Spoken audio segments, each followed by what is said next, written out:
Hi guys, it's me, ChazzaHD, and welcome on this very early morning to the qualifying watch-along for qualifying of the 2018 Japanese Grand Prix.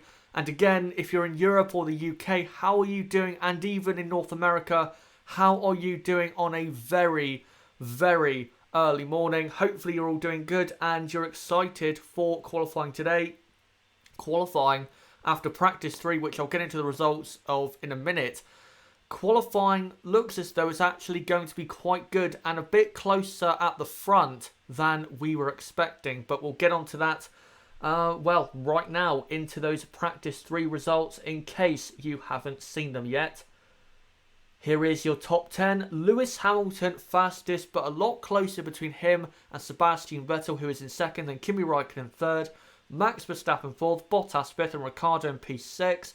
Esteban Ocon again at the front of that midfield battle. Perez 8th, Sainz 9th, and Kevin Magnussen in P10. Renault doing well in that session in terms of pace. And then we go on to the bottom 10, who are Grosjean, Leclerc, Hartley, Stroll, Hulkenberg, who had a massive accident at the end of FP3, and then Ericsson, Alonso, Sirotkin, Van Dorn, and Pierre Gasly. With Pierre Gasly, I think he had an issue, but it wasn't really well publicised during the session. So I'm sure if that issue arises again in qualifying, we will hear more about it in about an hour's time. But those are your practice 3 results after practice 3 here at Suzuka. And now we are going to preview how the teams are going to do in today's qualifying session. First, starting off with the top 3 teams. First off is Mercedes. Now, Mercedes, yesterday were very, very fast. They clearly had the best car. But Toto Wolff, after practice, came out and said that he thought Ferrari had their engines massively turned down and that they were, on Friday, about equal with Mercedes. And after practice 3, that might be true because Sebastian Vettel did not get a clean lap in practice 3 at the end and was only, a tenth of a second off at the end of the session. So for Mercedes, I still think it's in their hands to get pole position and for Lewis Hamilton. But it's a lot closer, I think, than maybe they were expecting. You know, they can say, they were equal with Ferrari on Friday if their engines were turned up, but I think Mercedes still expect to be on pole position because this track over the years has been so good to them, and Lewis Hamilton has been flying around Suzuka this weekend. So I think Mercedes, despite Ferrari being closer, should be on pole position. Going on to Ferrari. Ferrari have massively improved compared to Friday. On Friday, they were struggling with tyre wear in their long runs, and on their shorter runs, they weren't doing that well. But of course, as Toto Wolff said, Ferrari, it looks as though, had their engines turned down quite a lot. And from what we've seen in practice 3, it looks as though Ferrari were very conservative on Friday. And I'd have to say, if they can match the pace they had in practice 3, then they should be at least very close with Mercedes if they don't end up getting the pole position. Will they get pole? I'm not sure they will. I still don't think Ferrari have enough of a car to get pole position. I think Mercedes still are the favourites, but of course, who knows what could happen. There's rain around, that could affect things. Who knows what could happen in this session. The Ferrari in the wet isn't that great, but again, who knows what could happen here today in qualifying. Hopefully, even if Ferrari don't get pole, they are still close enough to Hamilton to make it somewhat of a competitive fight at the top in Q3.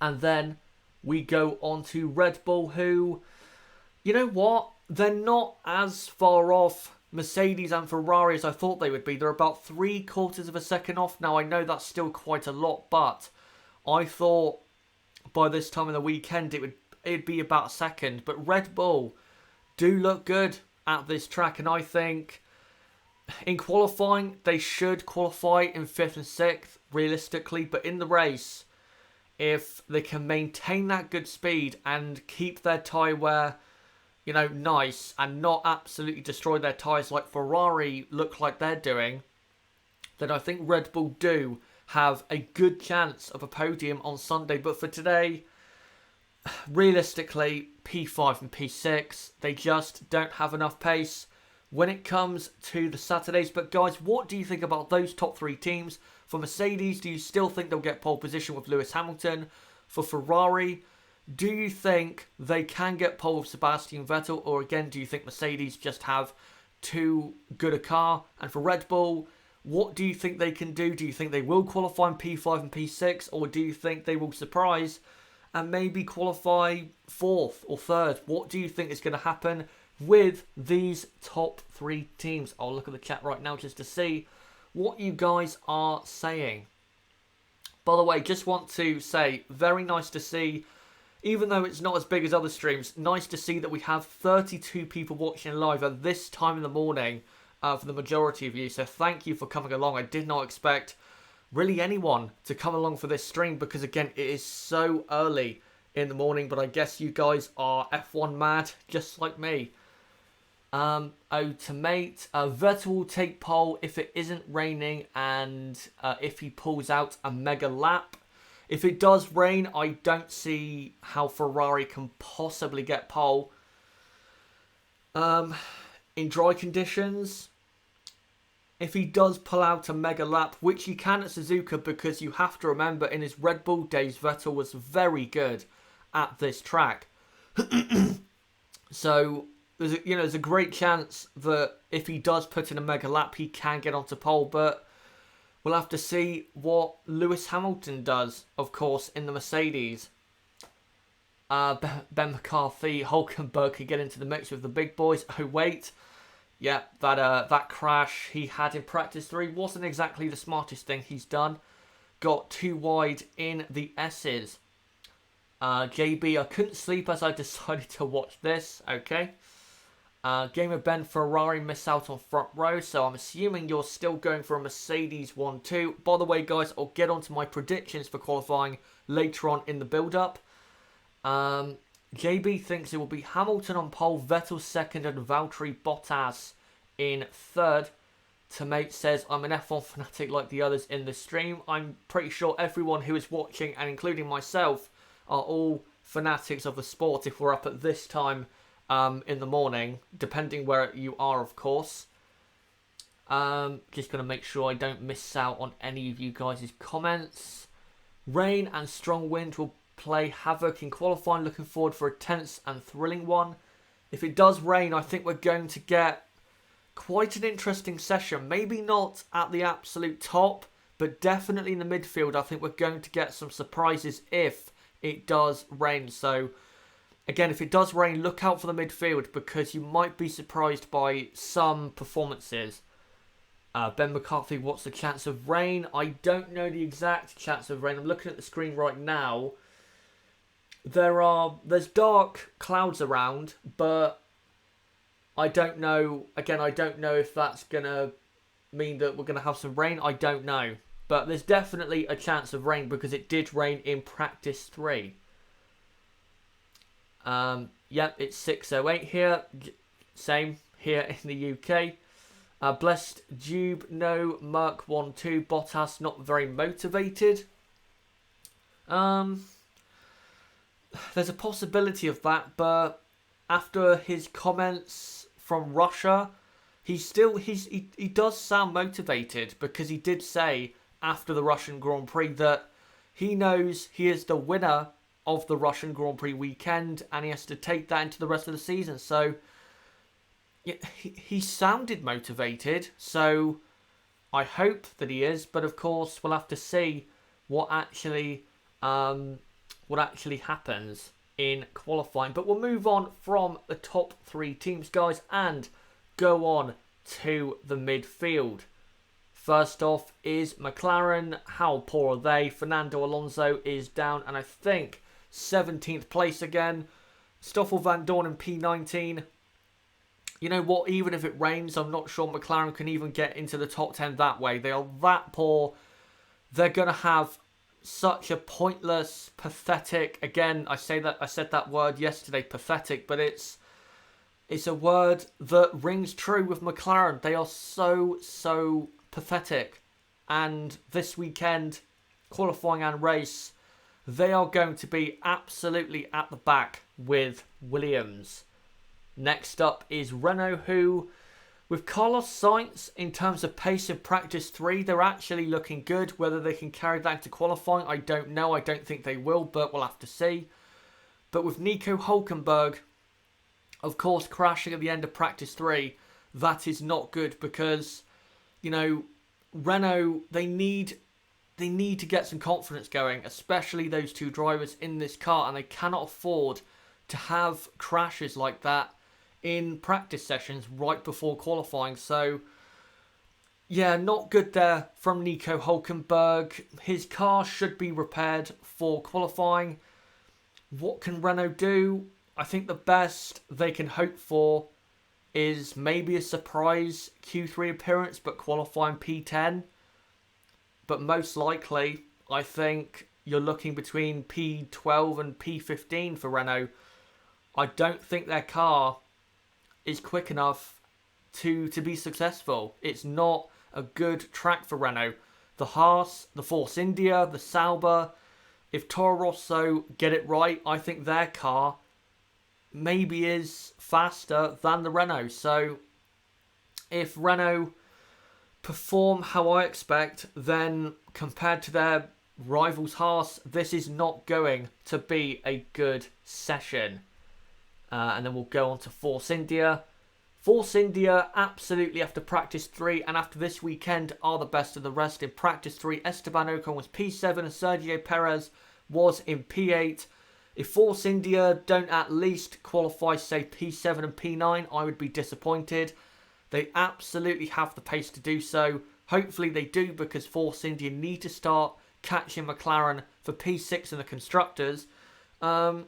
And you know what? I think they will qualify in P7, P8. I think they will. Force India have a very fast car this weekend. But guys, what do you think about those three teams? Do you think if it rains that McLaren can do something for Renault?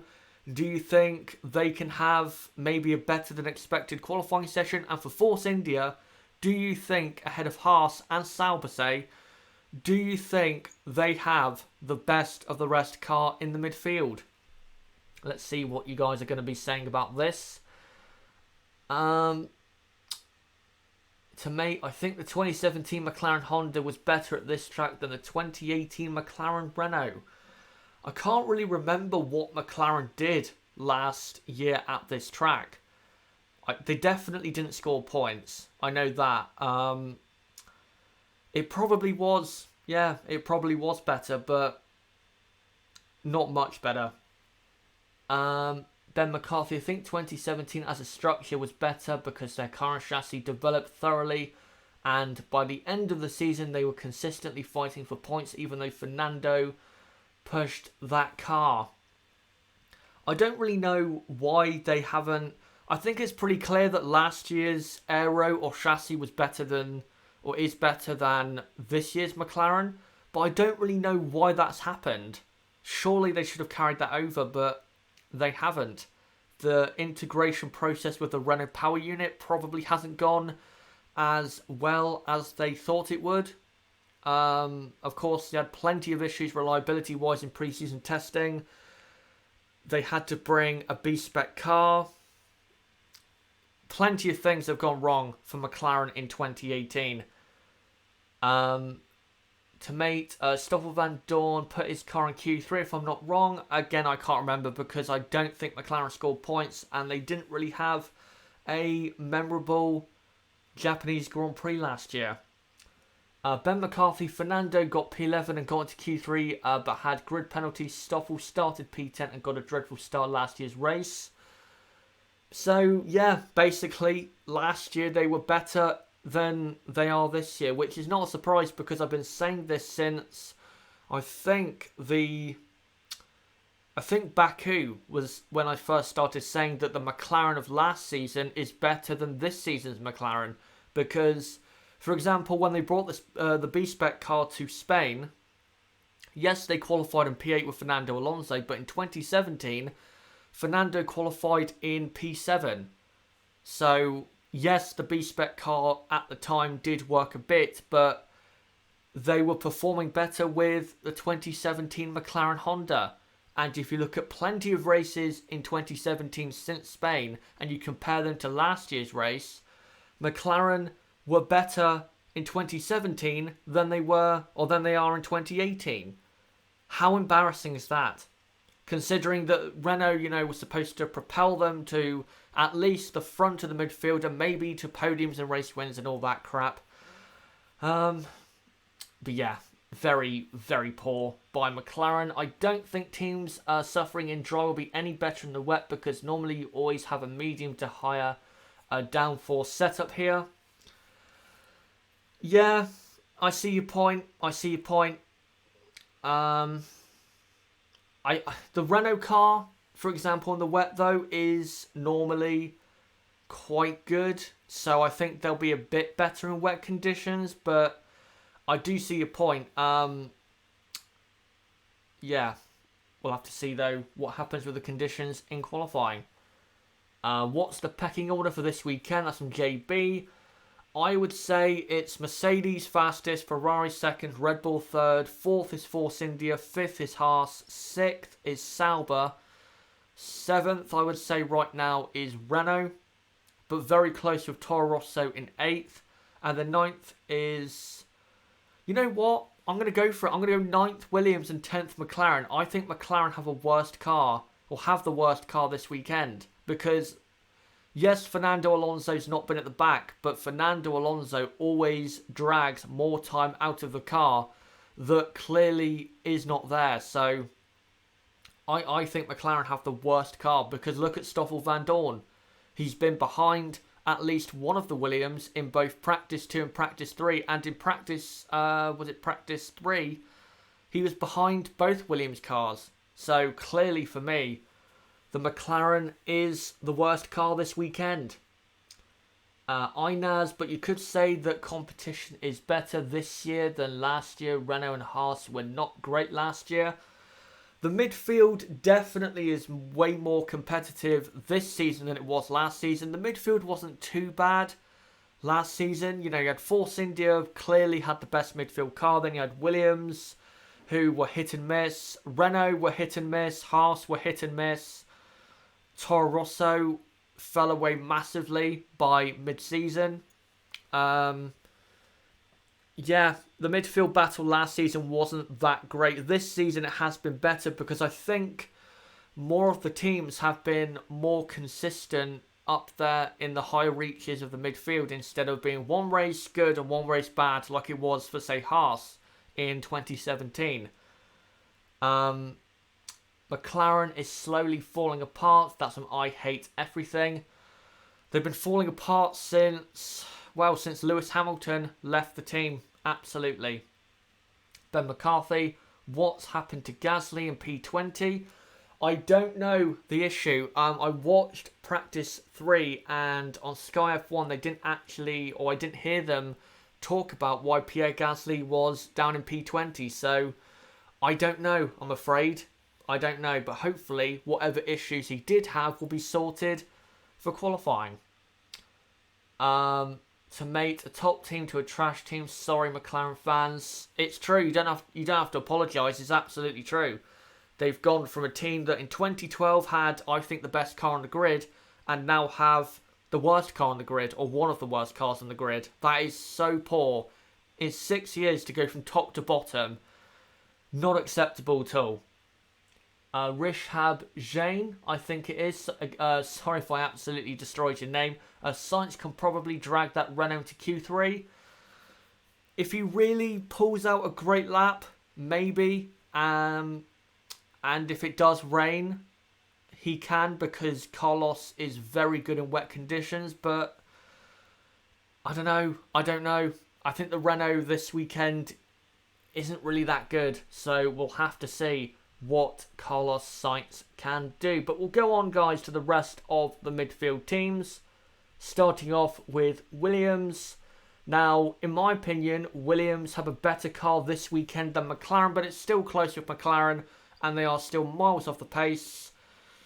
If it does rain, maybe this guy on screen can do something, because as we have seen, in the past, he has done well in wet conditions, but realistically, I don't see it. I think Williams are going to be at least having one car knocked out in Q1, not looking good as usual for Williams. Next up is Toro Rosso, who, when they get the lap together, Toro Rosso look good. They really do look good, but they're just not finding this weekend that consistency with both drivers. For example, in practice 1, Pierre Gasly was P11 and had the same lap time as Marcus Ericsson in P10, so basically in the top 10. And Hartley was low down, and then Gasly had an issue in practice 2 with his fuel pump, and Hartley was in the top 10. And then, today in practice 3, Hartley was doing well and Gasly was low down. They have not, with both drivers or both cars, found, good, consistent performance so far this weekend. So if they can find that, then they can have a good qualifying. But I'm not sure if it's going to go to plan for both drivers. The absolute best I see Toro Rosso getting is, maybe P11 or P12. But it'd have to come, I'd say, from Pierre Gasly, because even though Brendan Hartley has done well so far this weekend, I don't trust Brendan in qualifying to actually be quick. I think Pierre Gasly is much quicker when it comes to qualifying. So if Toro Rosso are going to do well, it has to come surely from Pierre Gasly, and I think Toro Rosso have to have a good qualifying because their rivals for P8 in the Constructors, Sauber, are looking very quick this weekend, and in front of their home fans here at the Japanese Grand Prix, they have to put on, at least in qualifying, a good show, because Honda have clearly made gains with their power unit, and they have to show that surely today and, well, this weekend. We'll go on to Haas. Haas, I think, if they get it hooked up with both cars, I think Haas have the 5th best car on the grid, just behind Force India. The car, it's not looking bad, but it just doesn't look as hooked up to this track as the Force India.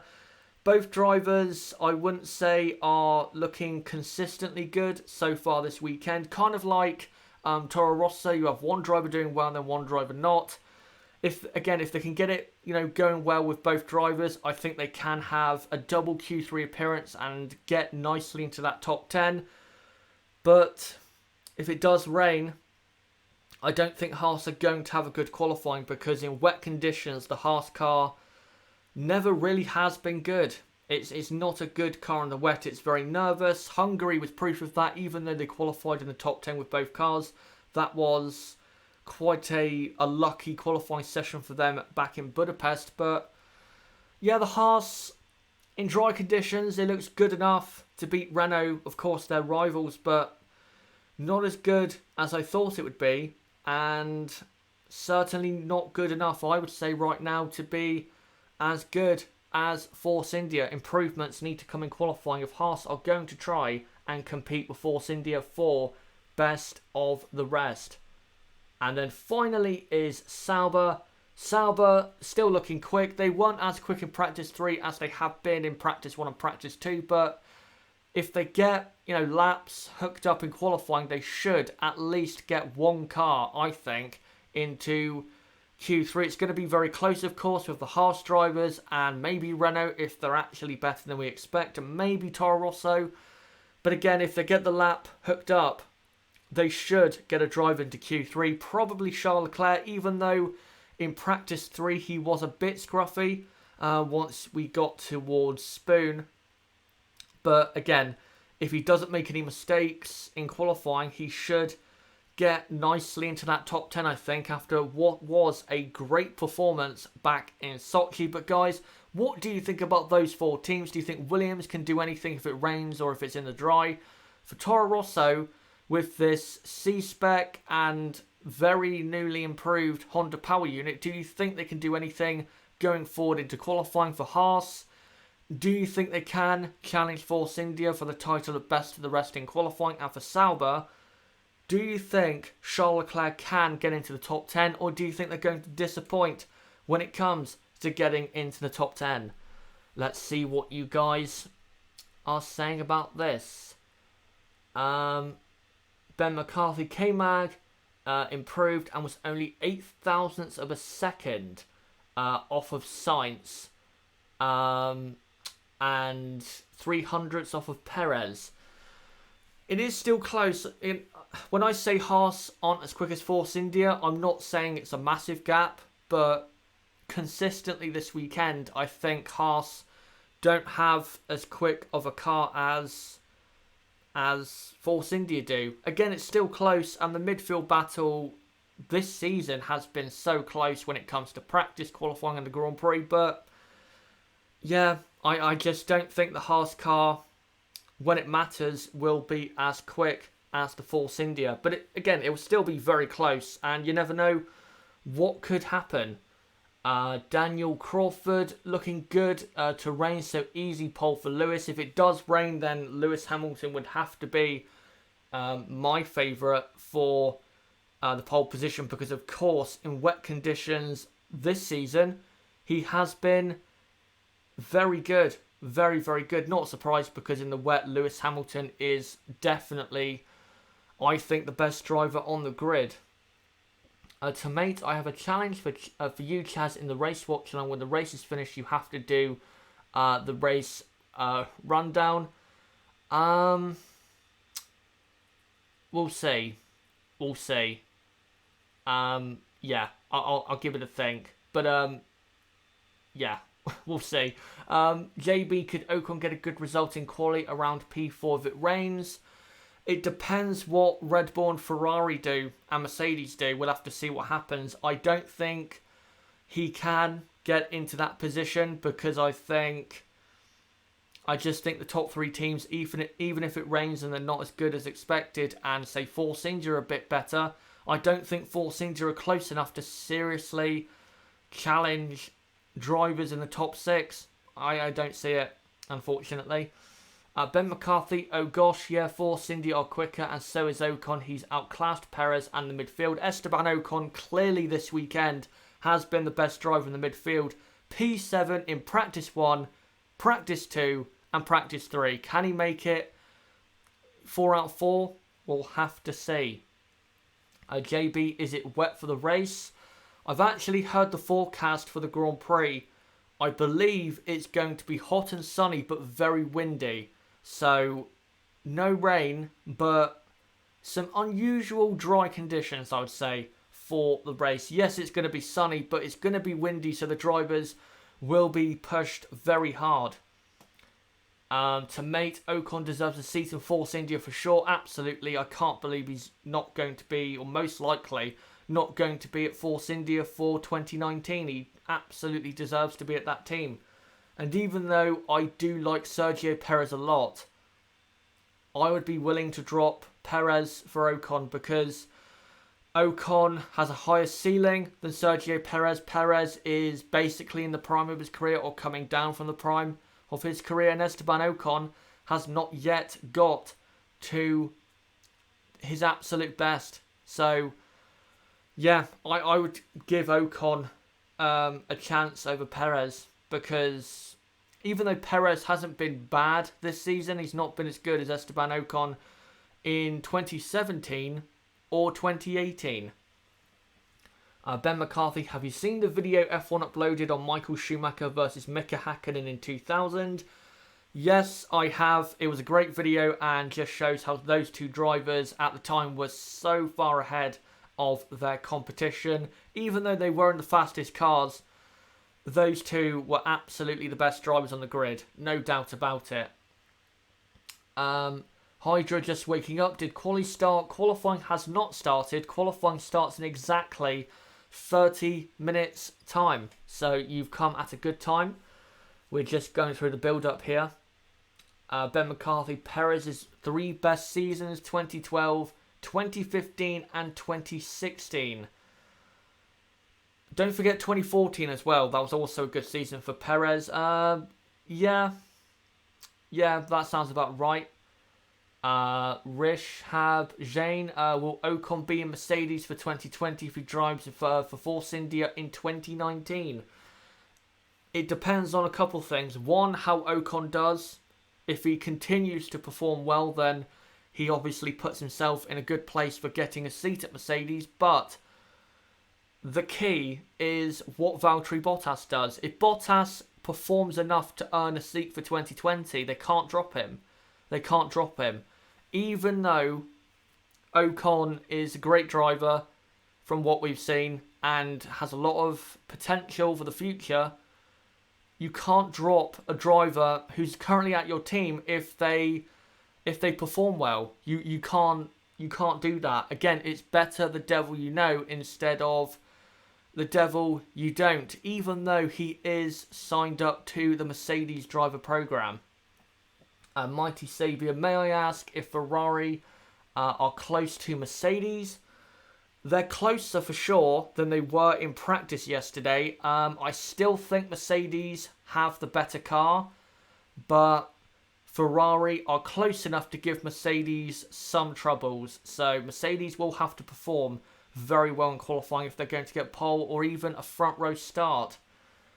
Ben McCarthy, Ocon still has to learn some things.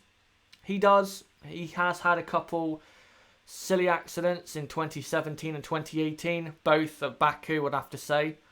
Yeah, he does have to learn a couple of things. To mate, and the title fight in 98, wow, what a race. I will say, the title battle we've had this season and last season, it does remind me of sorry, I'm just clearing my throat, of Mika Hakkinen and Michael Schumacher back in the late 90s and early 2000s. It does remind me of that, especially when we come to Suzuka, and those two drivers are clearly ahead of anyone else. It does remind me of that. Right, I'll just make sure I include everyone's comments so I don't forget anyone's comments. Daniel Crawford, bad crash for Hulkenberg in FP3. It was, he took the rear off the car, but it looks as though he will make qualifying just about okay. JB, if Ocon doesn't get that Williams, I will be pissed. If that's the only seat available for him, then yeah, that would be disappointing. But there's another driver in the Mercedes program that also deserves a seat, and his name is George Russell. He absolutely deserves to be in F1, because in F2, and no matter what you think of Lando Norris, George Russell has proved this year in F2 that he is better than Lando Norris. He has proved that. You can't have any doubts about it. George Russell is better than Lando Norris. And if Norris can get a seat in F1, then Russell should be as well. Because, again, Russell is better than Norris, and he has proved that in 2018 in F2. Just trying to make sure, again, I include everyone's comments. I'll go on to my next topic in just a moment. Screw Stroll, that's from Tomate, talking about Ocon deserving a seat in Force India. I don't want to hate on Stroll because, there's nothing really for me to hate him as a person. But as a driver, I really don't like that he's basically stopping Esteban Ocon from being maybe in F1 for 2019. Rishab Jain, Giovinazzi in Ferrari for 2021. No, I don't think so. I don't think he will end up being a massive success in F1. Even though he does have the speed, he can be quite accident prone. So, yeah, I don't see that happening. Why Ferrari speed dropped after installing extra sensor by the FIA? The speed has dropped, in my opinion, because this battery that is being monitored, they haven't used, or that's the rumour, that they haven't used it because they don't want to be caught cheating.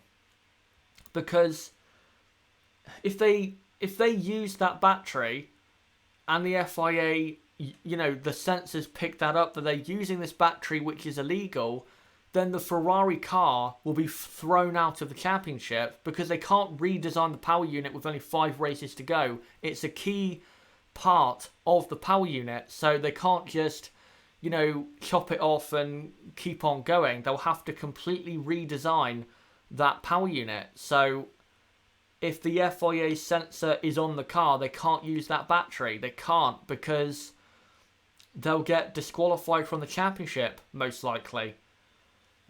F1 2020 rules, no rich trash drivers. Yep, I would absolutely be for that. Right, now we will go on to my one to watch for qualifying today, and it's not really going to be a surprise for who my one to watch in qualifying is. It is Esteban Ocon in practice 1, practice 2 and practice 3. As I said a moment ago, he was P7.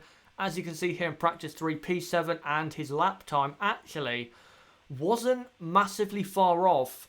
I think the Red Bull of Daniel Ricciardo, I think it was under a second. So Esteban Ocon, not only is he very quick at the front of the midfield, but also he's not massively far off in qualifying terms. He's not massively far off the back of the top 3 teams. So Ocon absolutely, for me, is the one to watch, because if it rains, he should be very good. In wet conditions, normally Ocon is good, and in the dry, he is surely going to be in P7 at the front of the midfield. He was last season. He was very good last season. He was actually in a podium position, I think, for the first 10 laps of last year's Japanese Grand Prix. So absolutely, Esteban is the one to watch. But guys, do you agree that he is the one to watch in qualifying today, or do you have other drivers that you think we need to watch out for, say Carlos Sainz or Charles Leclerc, maybe Pierre Gasly, Brendan Hartley? Who is your one to watch in qualifying today? Just trying to make sure I capture all your comments. Will be shown here the qualifying? Nope, it won't, because yeah, my channel will get took down very, very quickly. I think there's a slim chance for Ocon to get a seat at Force India, as Stroll and him are good friends. That might play a part in Ocon staying at Force India if he does, but I don't think he will. I think he'll be Perez and Stroll, because Force India, even though they have investment, they still need, the money that Perez brings, and it's a lot of money, by the way. So I don't think Force India are going to get rid of Sergio Perez. I don't see it. JB Ocon, Ocon will definitely be on pole for the B class. Yeah, I think he will. Game of Ben says Carlos Sainz. If he performs like he did in practice 3, then yeah. But again, I think it depends on how the Renault performs in Q2 and Q3, if it does get through to Q3, compared to their rivals. Do you think there is any chance of drive for Kubica next year in any team? He deserves a chance. I don't think there is a chance for Robert Kubica. I have seen articles saying that for the Williams seat alongside Sergei Sorokin, that it's between Robert Kubica and George Russell. I don't think it is. I think it's between Russell and probably Ocon and Markelov for that seat at Williams. I don't think Kubica will ever race again in F1. And it's sad to say that, and I don't want to say that. I want Robert Kubica to be a full-time F1 driver, but in the real world, realistically, I don't see it happening. I just don't see it happening. So sad, but that's basically the truth. Rishab, Jane want to watch Hulkenberg if he qualifies. He can pull out a good lap. He can, absolutely. Hulkenberg at Suzuka in the past has been good. I think for, was it Sauber?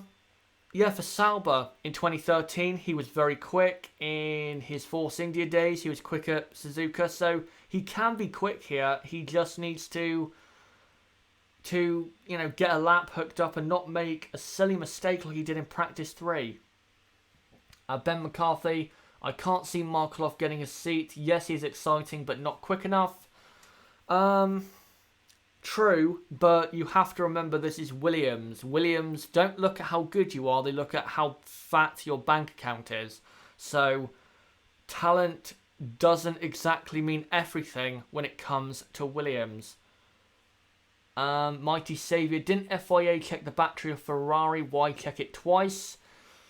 Because most of the paddock basically suspected that it wasn't abiding by the rules. So the FIA wants to absolutely find out if it is, and they put another sensor on it. And Ferrari, by the way, it's still a rumour that Ferrari did not use this magic battery when they put the sensor on the car. So to me, that says that Ferrari's battery is illegal, and that if they use it with the sensor on the car, they're going to be disqualified, possibly from the championship. 20 minutes to the start of qualifying. That's up to mate. Yes, it is. Ben McCarthy, do you want James Allen to return to commentary? Very unusual question, but actually quite a good one, I'd have to say. James Allen, for me, is a very underrated commentator, and I think people underrate him because, yes, he wasn't maybe as good as other commentators, but look what he had to succeed at ITV. Murray Walker. No one is going to replace Murray Walker and be better. No one. So he was kind of set up to fail, I guess, but I thought in the, was it 6 years or 7 seasons that he did? I thought he did very well. I thought when, exciting racing was going on, his commentary was fantastic.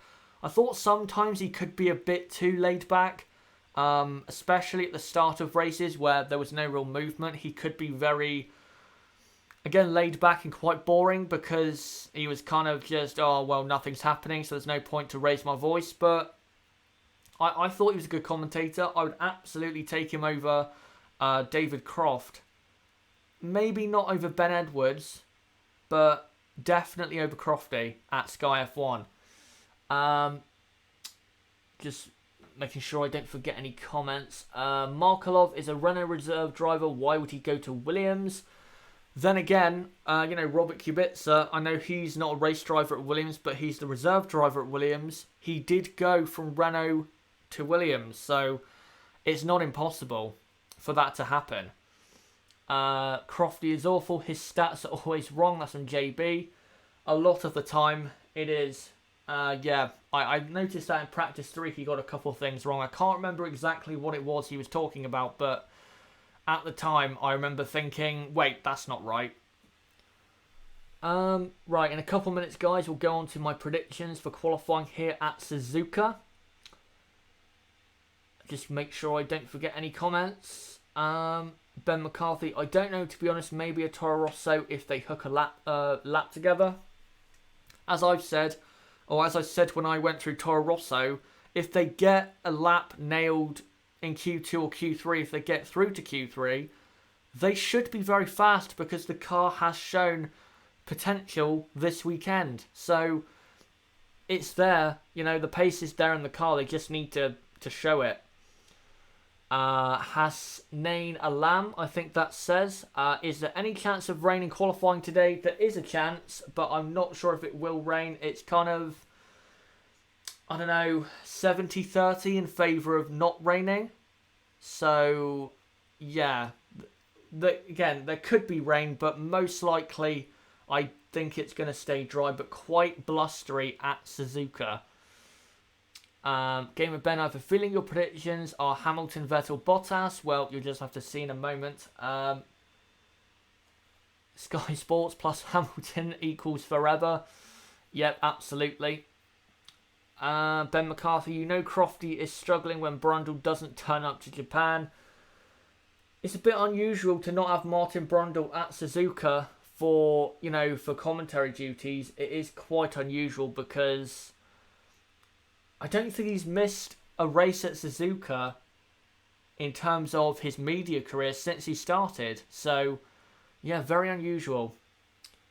To mate, mine is Hamilton, Vettel, Raikkonen. Okay, right. You know what? We'll just get on to the predictions because it seems that you guys are ready for that. On pole position, in my opinion, will be Lewis Hamilton. He's been fastest in practice 1, practice 2 and practice 3, and practice 1 and practice 2. He was miles clear of the field.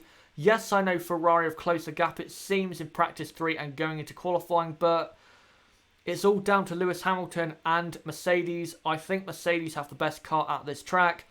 Their car suits the corners better than it does for Ferrari. Hamilton is flying around Suzuka. This is an absolute Lewis Hamilton track, and he looks supreme. If he doesn't get pole, it's going to have to be an amazing lap from maybe Bottas or Vettel or Raikkonen. We'll have to see, but if he doesn't get pole, I would be very, very surprised.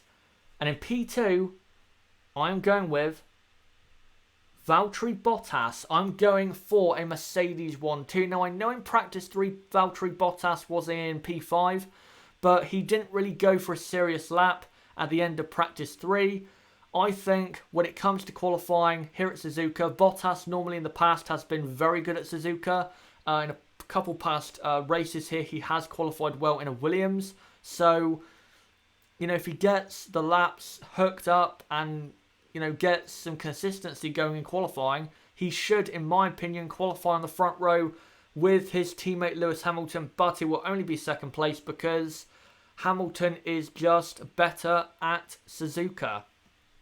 And in third place, Sebastian Vettel. Now, Ferrari are closer to Mercedes, there's no doubt about it, but when it comes to the nitty-gritty of Q3, when it matters most in qualifying, I don't trust Ferrari and Sebastian Vettel to actually get it right. So, yeah, I don't think Vettel will get pole. I don't think he'll get second because I think the Mercedes car will be very good in qualifying, especially when it comes to Q3. Ferrari, maybe in Q1 and Q2 will be close to maybe, you know, make Mercedes think, oh, we might be on for a fight here. But when it comes to Q3, I think Mercedes will have enough over Ferrari. But guys, what are your predictions for qualifying here at Suzuka? Who are you going for pole position? Who are you going for second place and third place? And do you have any other predictions for fourth, fifth, or the midfield that you want to share? Put it in the chat in the next 12 minutes, and I will read it out as we go into qualifying.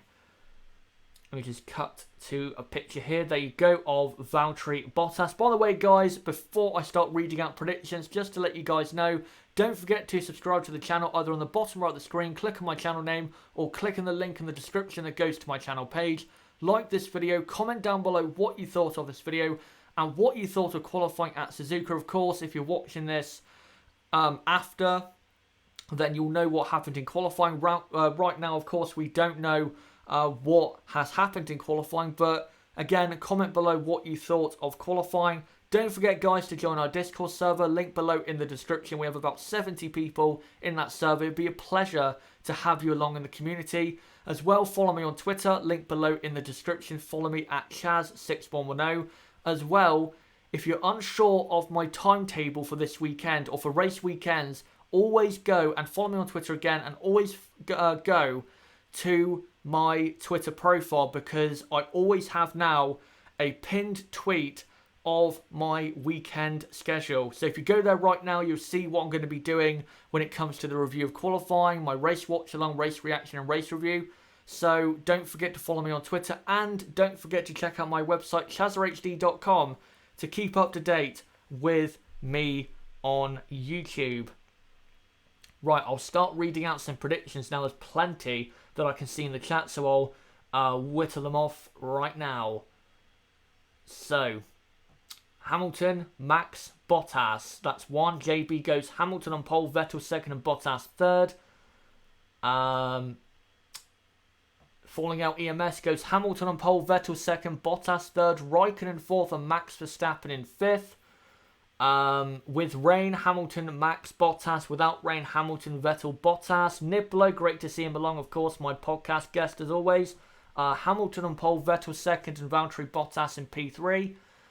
To mate last year, Bottas qualified P2, but because of penalties, he started P7.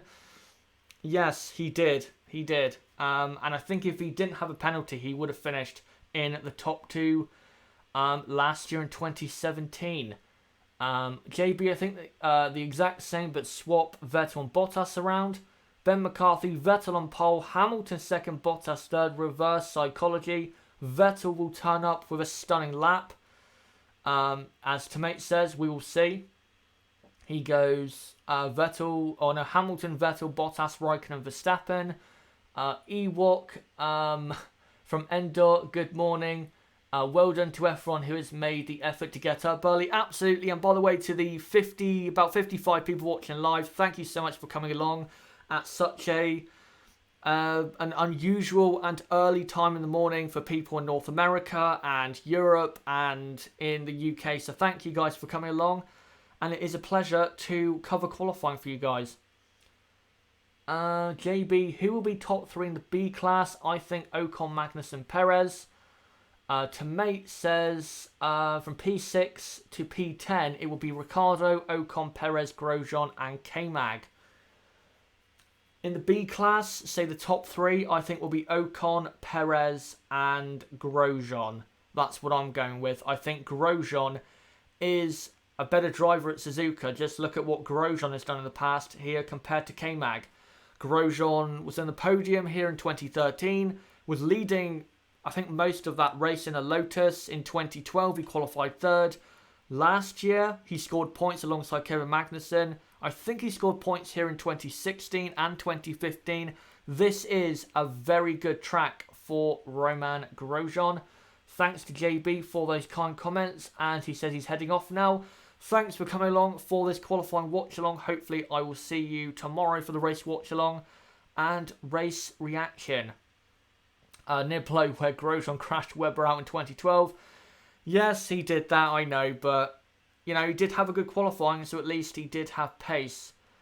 Tomate, I will turn on my TV now. Yep, you should, because qualifying is starting in about 7 minutes' time.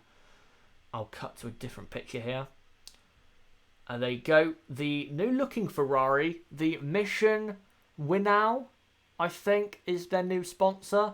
I have no idea what it has to do with. Of course, the second word in that slogan is win now, something Ferrari are clearly not doing. So, bit ironic that they've gone for that. Ben McCarthy, Grosjean crashed out everyone in 2012. Absolutely, he did. As just looking at the screen, Max Verstappen, Sebastian Vettel getting into their garages and getting ready for qualifying. Tomate, I will come back if I not fall asleep. Bye. See you tomorrow. See you tomorrow. And hopefully you do come along. We'll be live an hour earlier tomorrow than we have been today. We'll be live at 5:10 in the morning for the race watch along. Yes, that is very early, but the race starts at 6:10, so that's what has to be done. At least they create haikus to keep Crofty and Ted entertained. That has been funny, hearing them two about that this weekend. That's from Ben McCarthy. As Carlos Sainz is getting ready, Nico Hulkenberg looks like he will be ready for qualifying, and his car will be ready. Just looking through the chat to make sure I include everyone's predictions going into qualifying. Shane Fannin, I think that is very excited. Expect Vettel to win race, Hamilton to win qualifying. Okay. Falling out EMS, I wonder if Ricciardo is going to qualify above Max for one race or more this year. How many races has Ricciardo out-qualified Max? Monaco, but Max didn't take part because of his crash in FP3. So, you could argue that Ricciardo hasn't really, unless I'm forgetting one, hasn't really out-qualified Max in 2018, which is a bit of a surprise. but I might be wrong on that. Bahrain, that's another one, but of course Max crashed out. So I guess those two are the ones where Ricciardo out-qualified Max Verstappen, as we are now 5 minutes away, guys, from qualifying at Suzuka. By the way, if you're unfamiliar with the format of these watch-alongs for qualifying, basically what we do is I will post pictures on the screen of what's going on in qualifying, and I'll post as well graphics with the timings of Q1, Q2 and Q3 so you guys know what has happened. And yeah, that's what's going to be on the screen for you guys during qualifying. Ben McCarthy, Bahrain, Baku. Oh yeah, Baku as well. That was another one, but that was very, very close, I think. Was it 1,000ths of a second or something? Or maybe even slightly more than that, I don't know. But yeah, we're getting ready for qualifying here. I meant of the races yet to come. Well, Suzuka, I don't think so. Max is better here. Kota, I don't think Ricciardo will. Mexico, no. Ricciardo has never really been that great at Mexico. Brazil, maybe Brazil. Maybe. Ricciardo's not too bad at Brazil. And then you have Abu Dhabi, where Max last year and in 2016 thrashed Ricciardo. Ben McCarthy, can they change the history moments? We are watching them 5 times a weekend. They could do that, especially for a track like Suzuka, because there's been plenty of classic moments, not just the ones they've been showing. So they could do that, but I guess because certain races only have certain classic moments, they can't change that, and they have to stick to a similar format of programming. As it is 26 degrees air temperature, the sky doesn't look too good in terms of the weather. It looks as though there is rain around, but it doesn't look like it's going to be hitting the circuit right now. But of course, you never know what could happen. I will say though, it is very windy at Suzuka, so the drivers, even in dry conditions, will have a tough time keeping hold of their cars. Right, we'll cut to this picture of a Red Bull. A great picture there. That just describes Suzuka. Ben McCarthy, for the benefits of Abu Dhabi and Sochi, absolutely. You can't show, 10 different classic moments of that track or those tracks because, well, there isn't 10 classic moments at those tracks. As coming into this Grand Prix, Lewis Hamilton leads by 50 points. Of course, you cannot score points in qualifying, but if Hamilton does get pole and Bottas gets second with Vettel third like I predicted, then, well, Hamilton is going to extend his gap further. Just to add as well, if Lewis Hamilton does win tomorrow's race and Vettel retires, then all Hamilton has to do at the US Grand Prix is finish ahead of Vettel, and Lewis Hamilton wins the title. So the title is very close to being decided. Very close. Of course, I'm not going to wish bad luck on Vettel. I hope he actually takes points off Lewis Hamilton so we can have somewhat a decent fight towards the end of 2018. But yeah, that's a possibility. If Vettel retires and Hamilton wins, then the title will most likely be over at the Circuit of Americas in 2 weeks' time. Falling out EMS, well, now we have a classic team order for Sochi. I don't think that team orders thing was, a massively infamous moment or anything like that. I think people will forget about that very soon because Mercedes are going to go on and have a very, successful 2018, winning most likely the Drivers' and Constructors' Championships. Right, I'll make sure I load up Twitter for you guys. So I can get ready posting some pictures from qualifying. We're about a minute away from qualifying starting. If you're just joining, put your predictions for qualifying in the chat and I will read it out before we get into Q3. So yeah, keep putting it in the chat and I'll make sure to read it out as qualifying is now underway. And who is that coming out onto the track? It is Stoffel van Dorn in the McLaren and now followed by a Haas of, is that Kevin Magnussen or Roman Grosjean? I think it's Grosjean, given what that fan is celebrating. Let's see who it is. Yes, it is Grosjean. Roman Grosjean, Sergei Sorokin and Stoffel Van Dorn are out on the track. Falling out EMS, I actually hope Hamilton DNFs for the title's sake. I hope so too, to keep it close, but I think Mercedes this season have had enough reliability issues. They haven't had loads, but they have had a couple issues. Ferrari with Vettel haven't had any issues, so if anyone is going to have a breakdown, it's going to be Vettel, because Hamilton has had his during 2018. As the two Ferraris are out on the track right now as well. You have Ericsson, Stroll, Magnussen. So some cars coming out onto the track to set their first laps in Q1. As Kimi Raikkonen is coming up to the end of the S's section and the end of the first sector. I cannot wait to watch Q3 and the Ferrari and the Mercedes cars in the S's, because once they turn it up to full whack and they push as hard as possible, it's going to be so exciting to see those cars go through that complex. As Magnussen is currently stuck behind a Williams, and he now passes, I don't know which Williams it is, as Stoffel Van Dorn has just started his lap, so he will complete the first lap time of qualifying at Suzuka. As the two Ferraris are coming around to get ready for their first laps in Q1. Again, for people just joining, put in your predictions for qualifying here at Suzuka, and I will read it out before we get to Q3.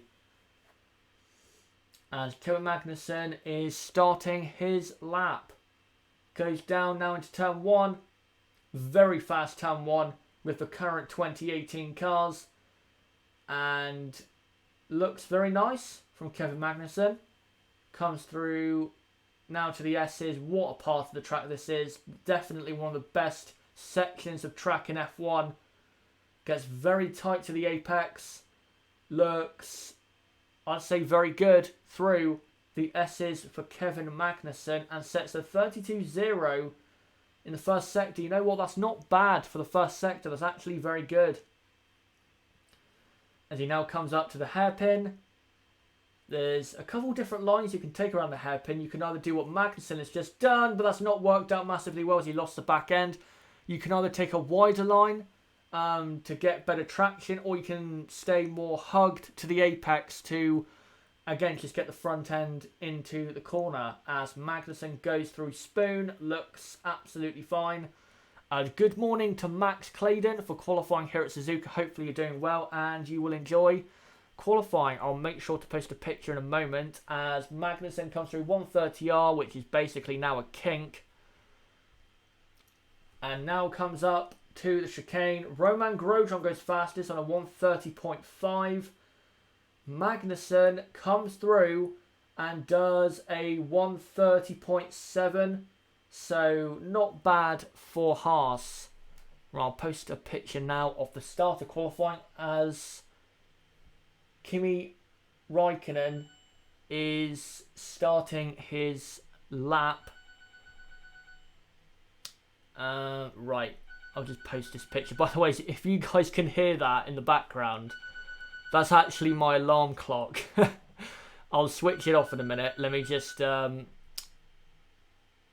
So there you go, picture on the screen. Let me just switch the bloody alarm off. Right. Now we can continue. Sorry about that, guys. I have to make sure that I wake up in time for qualifying. So there you go. Stoffel Van Dorn coming out onto the track. Just looking at the chat to make sure I include all of your predictions and everything. Max Claydon just woke up and remembered it's qualifying. Good.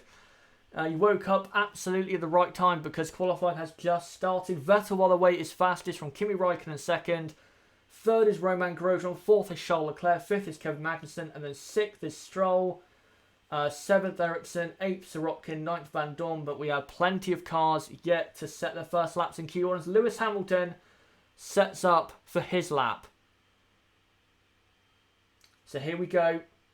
Hamilton comes down into turn 1 very, very fast. He is looking very good in that Mercedes car. He's coming to the S's. The Mercedes looks very well planted. He's now coming up to the end of the S's section. That's just how quick Lewis Hamilton is going through. Going through the S's as he now comes up to the end of the first sector and is already quarter of a second up. Kevin Mohan, why not showing a video? Because if I did, my channel would be shut down in about 10 seconds. So I'm not going to do that. So sorry, but pictures is the best I can do. If I could bring you video, then of course I would, but I can't. Because again, copyright and my channel would get shut down very quickly. As Lewis Hamilton enters Spoon and exits Spoon very quickly. Goes a bit wider than I think he wanted to, but I don't think he lost any speed in doing so. And now comes up to the mid-sector. How quick is he compared to Sebastian Vettel? He has lost time. He's only about, say, 2 tenths up now. As he now comes down to the chicane. Comes through the chicane. And now comes up to the start-finish line. How fast is Lewis Hamilton? He does a 1 minute 28.7, 3.5 tenths. Clear of Sebastian Vettel. Daniel Ricciardo goes P4. Max Verstappen is coming through to set a lap. Valtteri Bottas goes up to P3, about 6 tenths off Lewis Hamilton. Max Verstappen comes through and does a 1 minute 29.4 and goes ahead of Kimi Raikkonen. So very impressive by Max Verstappen, but this is not Kimi Raikkonen, this is Sebastian Vettel, who is on a lap, but is quite a bit off in the first sector. So I think Vettel should probably abandon this lap because it doesn't look like he is going to improve. Once F1 completes a lap, guys, then I will read out the order, but oh, Sebastian Vettel spins at the hairpin. Just as I looked away from the screen, Sebastian Vettel spins at the hairpin. I have to see that again. Just as I looked to the chat to look at falling out EMS and his comment, I look back at Sebastian Vettel spins. Right. Oh, big accident. That's Marcus Ericsson's had a big accident. I don't know whether it is. Red flag. The session has been red flagged. Where is that? That looks like... So here's what happened to Vettel. Just lost the back end. Something you'd see in practice. Just lost the back end. Very simple spin. He won't want to be doing that though in Q3. He didn't lock up or anything. He just turned in, put the throttle on, and nothing went well from then on in. Wow. And then he tries, and then he does rejoin the track. This is Marcus Ericsson. Oh, yeah, at the top of the hill at the S's section where Kimi Raikkonen and Jean Alesi crashed in 2001. He has an accident there. Very soft, though.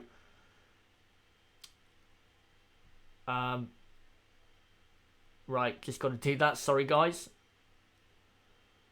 Yeah, so the session has been stopped. Kevin Mohan backing Hamilton. He has been the fastest all weekend. I'm backing Lewis Hamilton as well. I think Hamilton will get pole, but well, we'll have to see once we get to Q3. So the session is stopped. Do you watch Sky F1? That's a Max Clayton. Yes, I do. That's what I'm watching it on right now. Even though Channel 4's coverage I've heard is not too bad, I prefer to watch Sky F1 because I feel as though they give out more information than Channel 4 do, and they're more dedicated, even if they're not as good quality-wise. Right, I'll go through the chat, just make sure I read out all of your comments. Good morning to everyone. Yes, Max Clayton, good morning to you. As another replay of Sebastian Vettel spinning. So, right, in a minute, guys, I will read out the order.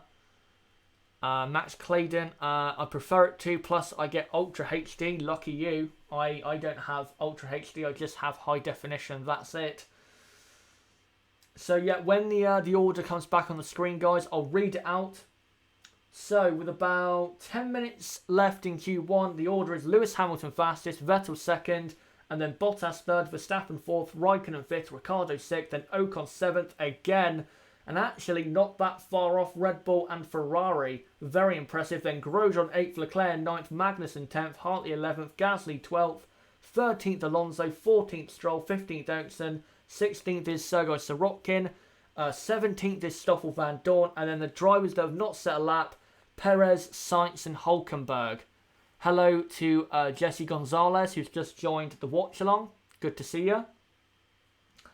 As in the replay there of Marcus Ericsson. Right, I'll try, guys, and post a picture of, if I can find it. Yeah, well, I've got a picture, actually, of Sebastian Vettel spinning at the hairpin, so I'll post that for you guys. Marcus Ericsson getting his car towed away on a tractor. Let's not talk about tractors anymore, for obvious reasons. So there you go, Sebastian Vettel spinning at the hairpin. Well, turned in, tried to put some throttle on, and yeah, the car just spun very easily. So not the greatest feeling for him. Now, I will post a picture of Marcus Ericsson crashing out of qualifying. Let me just put that on the screen now. As Jean Alesi is in the is that the Ferrari garage or the Sauber garage? I'm not sure. But right, I'll get this. So here you go, Ericsson crashing out at the top of the hill at the S's section. Not a good start to qualifying. Sauber, you know what? They have the pace to get into Q3. Just look at Charles Leclerc there in P9. So, very disappointing for Ericsson to crash out that soon, as that does not look like a friendly cloud at all.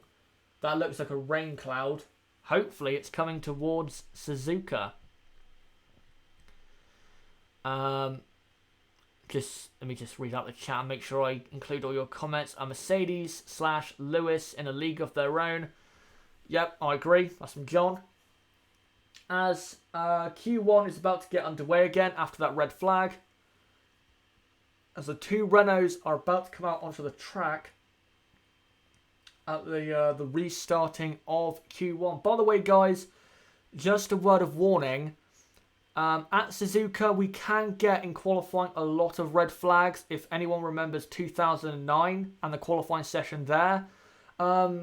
Red flags can happen a lot at Suzuka, so there might be a lot of stopping and starting in qualifying today. So this might be going on for maybe 20 minutes longer than it should. But we'll see. As the two Renaults wait at the end of the pit lane for qualifying to get underway, which will get back underway in 1 minute. And I think Stoffel Van Dorn, is that Sergio Perez, also waiting to get out. If you're just joining, by the way, put in the chat your predictions for qualifying here at Suzuka. Who are you going for pole, second place, third place, and so on and so forth. As Q1 has restarted, the two Renaults are back out on the track. So we should be seeing, hopefully, from Renault and Sergio Perez, a competitive lap time coming very soon.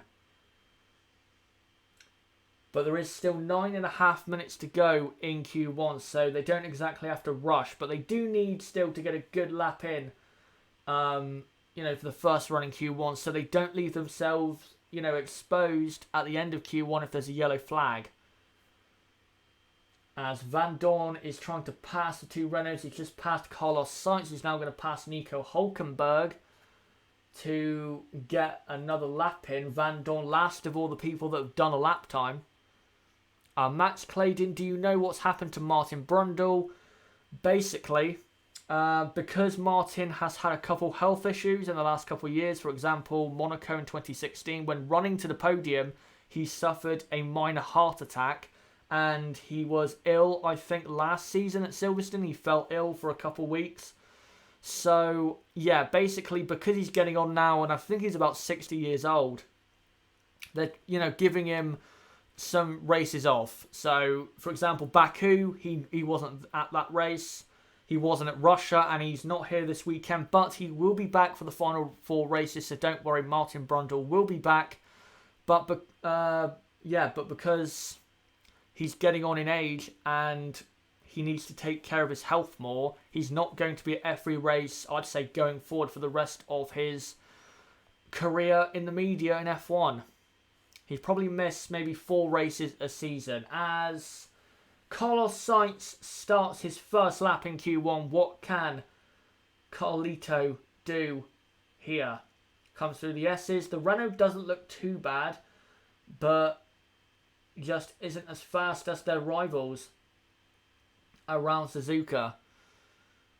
John, hopefully he stayed home. Yep, he's at home, having, probably watching qualifying right now and enjoying the session.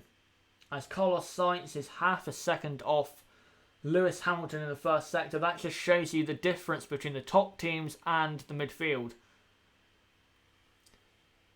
Scotty asks, Max go out yet? Yep, he did. Max did. If you're meaning going out of qualifying, of course not. But in terms of actually setting a lap, yes, he did go out. And he is lining up right now in 4th place. But of course, it's only Q1. His qualifying won't be decided really until Q3. As Carlos Sainz now comes through he's just come through the middle sector, comes up to the final chicane. Where will Carlos Sainz go? I imagine it will be probably at best just inside the top 10. Here he comes. Yep, he goes 10th. So a decent lap for Carlos Sainz. Here comes Nico Hülkenberg, who goes P9. So not bad for Renault. And of course, with Marcus Ericsson going out, that is good news for Renault. So they have one less car to worry about. 6 minutes to go in qualifying. We'll just wait for Sergio Perez to come through and set his lap right now. And he goes up to P8. We'll just wait for Magnussen and Grosjean to do their laps. Magnussen goes P8 now. Romain Grosjean goes P6 ahead of Daniel Ricciardo. What a lap by Grosjean. Great lap. Right, I'll read out the order, guys, with about 5.5 minutes to go in Q1. So Lewis Hamilton is leading from Vettel second. Then it's Bottas, Verstappen, Raikkonen, Grosjean ahead of Ricciardo. And then Ocon, Magnussen, Perez. That's the top 10. And then it's Hülkenberg, Leclerc, Sainz, Hartley and Gasly from P11 to P15.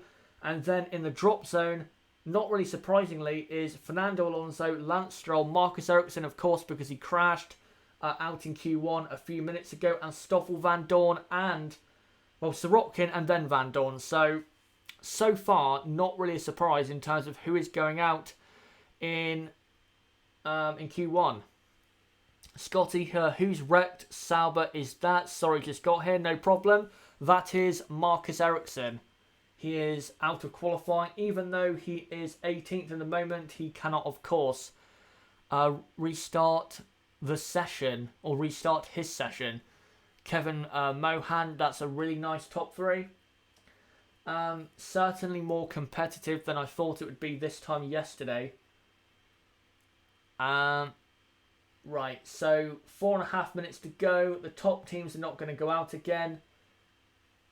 Alonso, Stroll, Sorokin and Van Dorn have to find something if they're going to get out of Q1.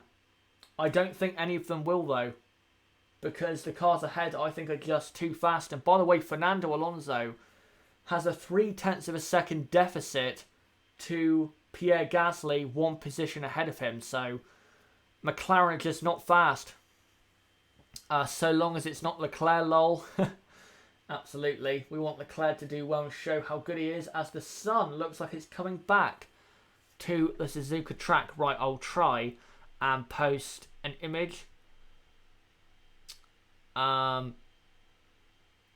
I'm not going to post one right now because I can't really find a good enough one for you guys. So I'll just have to keep it on this one, which is Marcus Ericsson crashing out of qualifying. as McLaren are getting ready to go out with both cars. How disappointing for McLaren. Struggling to get out of Q1. And they don't have Honda to blame.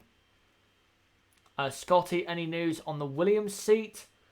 No news. No, there has not been any. It's still between Ocon and Russell, it looks like. John, the gap is huge in motor racing term. It is absolutely massive. For a team like McLaren as well, you know, come on. It's ridiculous. As Fernando Alonso, Charles Leclerc, Hulkenberg, Sainz, Hartley, Gasly, Stroll, Sirotkin, and eventually Stoffel Van Dorn, and yes he does, come out onto the track to try and get them all, or try and all get themselves into Q2. But of course, because Marcus Ericsson is already out, 4 of them must exit the session. 2.5 minutes to go. So just getting ready for the final runs in Q1.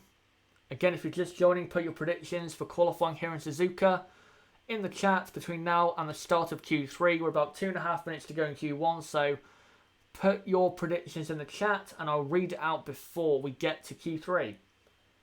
But after that, I'm not going to read any out because, well, that's where qualifying really starts. Scotty, who's on the bubble? Well, the drivers that have gone out for a lap that are not. As it starts to rain, actually, the drivers that have gone out for a lap and who are not in the drop zone. So Hulkenberg, Leclerc, Sainz, Hartley and Gasly. But for Hartley and Gasly, there's a 0.3 of a second gap to McLaren. The McLaren of Fernando Alonso. So they're not massively under threat. As Nico Hulkenberg starts a lap. Yep, it is. It looks like it is raining, but I don't know if it's raining enough to actually cause issues. We'll have to see. Hulkenberg comes through to turn 1. You know what? Visually, I was just looking there at the Renault. Visually, you can see how much slower the Renault is in a straight line compared to the Mercedes. It looked like there that they were on an outlap. Embarrassing. As Hulkenberg comes to the top of the S's. And now will set a first sector time. 0.7 of a second off in the first sector. Lance Stroll, very competitive first sector. 0.3 up on Pierre Gasly. What a first sector by Stroll. As Hulkenberg now is coming up to Spoon. Kevin Mohan, look out for Red Bull Max if it does rain. Absolutely, that team and that driver is very good in wet conditions, but we'll have to see if it does rain. As Hulkenberg is coming up to the middle sector, can he do enough to stay where he is basically in and going into Q2? As Lance Stroll very fast in the middle sector, 0.4 up now. Hulkenberg now crosses the line and does he improve? He does improve, but not his position and goes in P11. Lance Stroll goes up to P11. What a lap by Lance Stroll. 17th to P11. Great lap. Pierre Gasly goes P9. The track is improving a lot. Charles Leclerc goes P6. Fernando Alonso, P15. Where is Sainz and Hartley? They need to be setting competitive laps. Oh, Alonso's now knocked out because Sergei Sirotkin is through. Stoffel Van Dorn is out in 19th. What an awful attempt that was. Brendan Hartley goes through, so Sirotkin is out. Carlos Sainz will cross the line and go P12. So Hulkenberg is out. He's just knocked his teammate Nico Hulkenberg out of qualifying. So knocked out is Nico Hulkenberg, Sergei Sirotkin, Fernando Alonso, Stoffel Van Dorn and Marcus Ericsson. Lance Stroll qualifies in 15th in Q1. Wow. Charles Leclerc P6 by the way. Wow. Candice Diaz, Vettel will do it. Ferrari, Vettel will get the pole.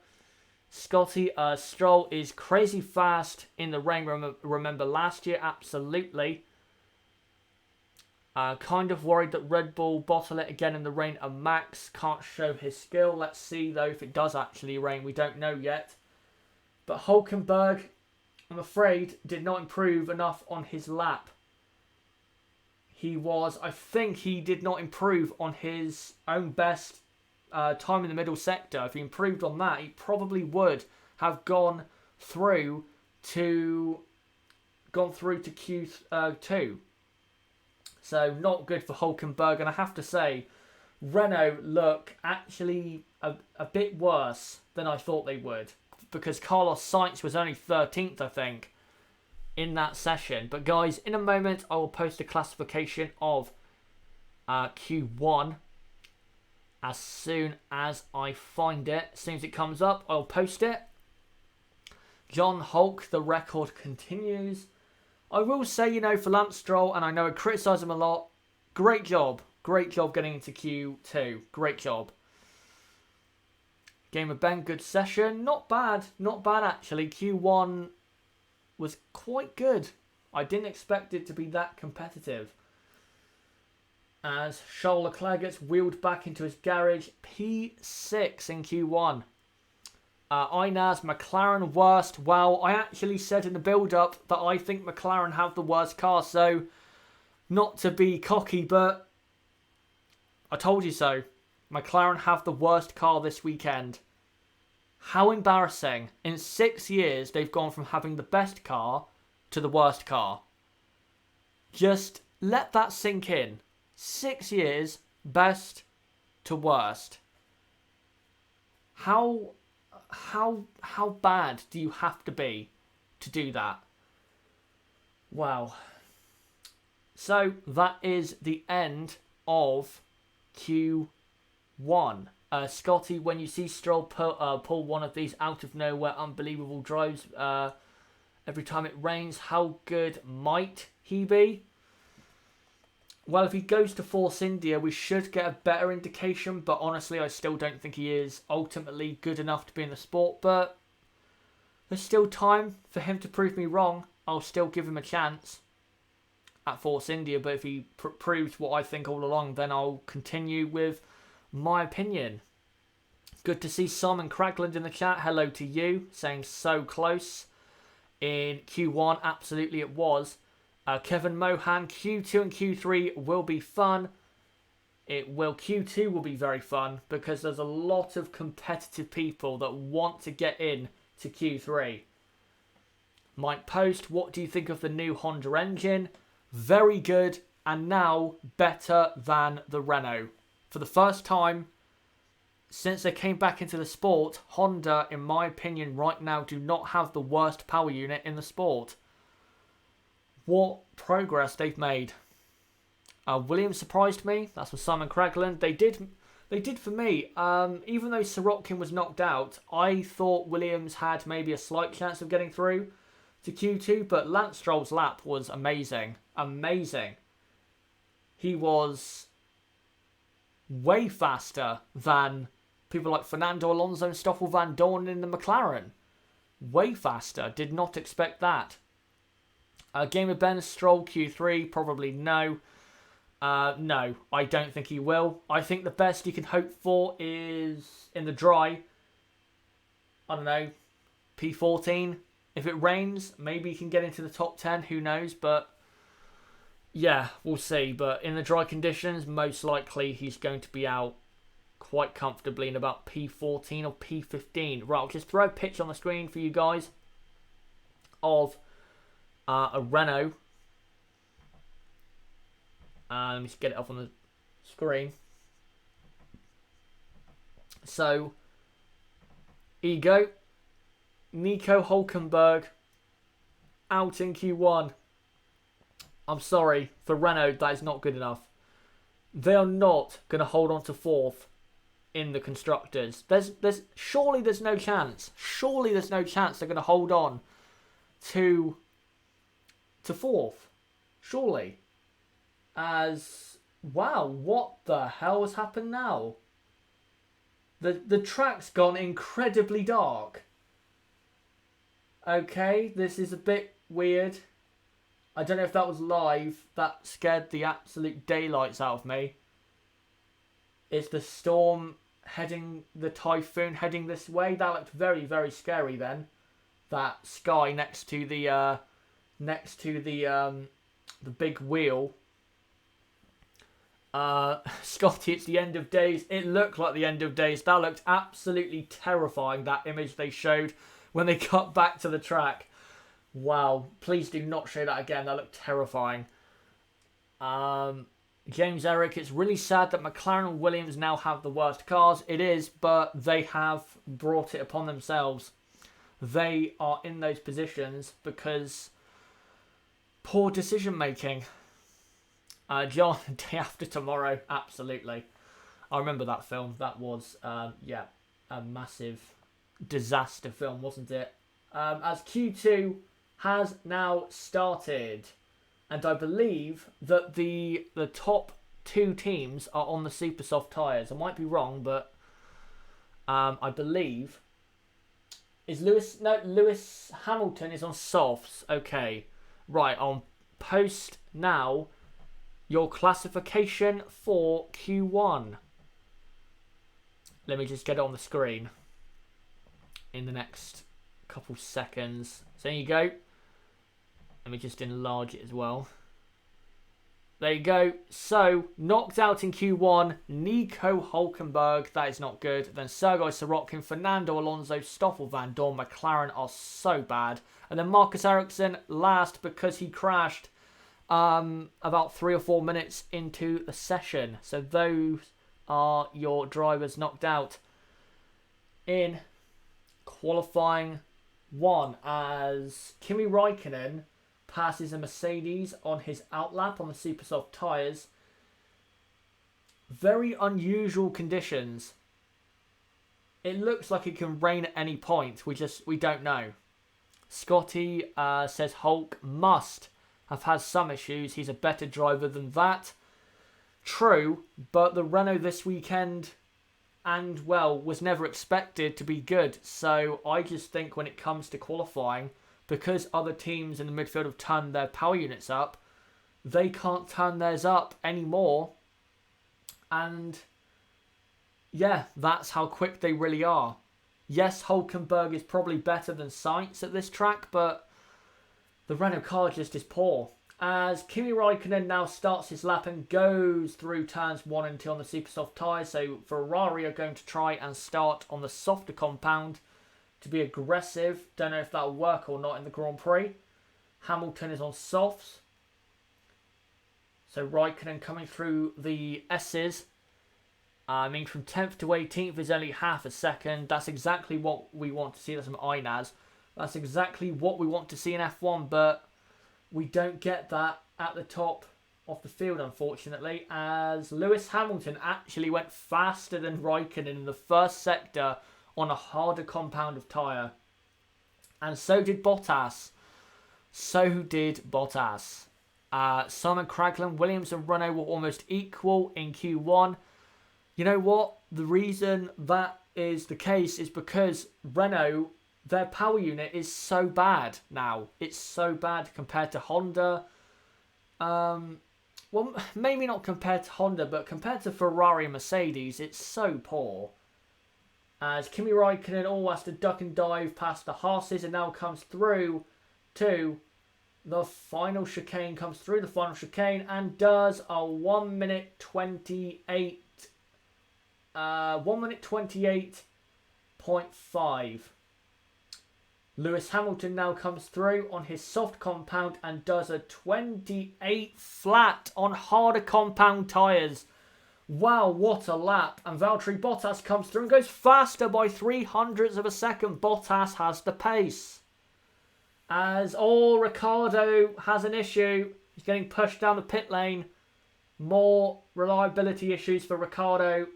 Just as I was saying, Renault are so poor right now. They're given a visual description of what I'm talking about. When will Ricciardo get some luck? Why always Ricciardo? Oh, I just feel so sorry for him. Candice Diaz, go Vettel, you can do it. Your Ferrari is faster than Mercedes, go. Scotty, there's always team orders. So it's Max Verstappen. Max Verstappen goes up to P5 on super softs. So the Mercedes are 1 and 2, about a quarter of a second to 0.3 of a second ahead of the nearest car, which is Sebastian Vettel and the Ferrari. Again, on the harder compound of tyre compared to the softer compound that Ferrari and Red Bull are on. Wow. Mercedes are confirmed to be very, very quick. As I thought they would be. I thought they'd be fast, and they look very, very quick. Ferrari are going to have to pull out a special lap in Q3 if they're going to do something. Right. Let me just see if I can find a picture, if I can. Again, guys, keep putting in the chat what you think is going to happen in qualifying. Once we get to Q3, who are you going for pole position? Who are you going for second? And who are you going for third? I think, guys, I'll leave up what is on the screen right now so people joining can see what happened in Q1.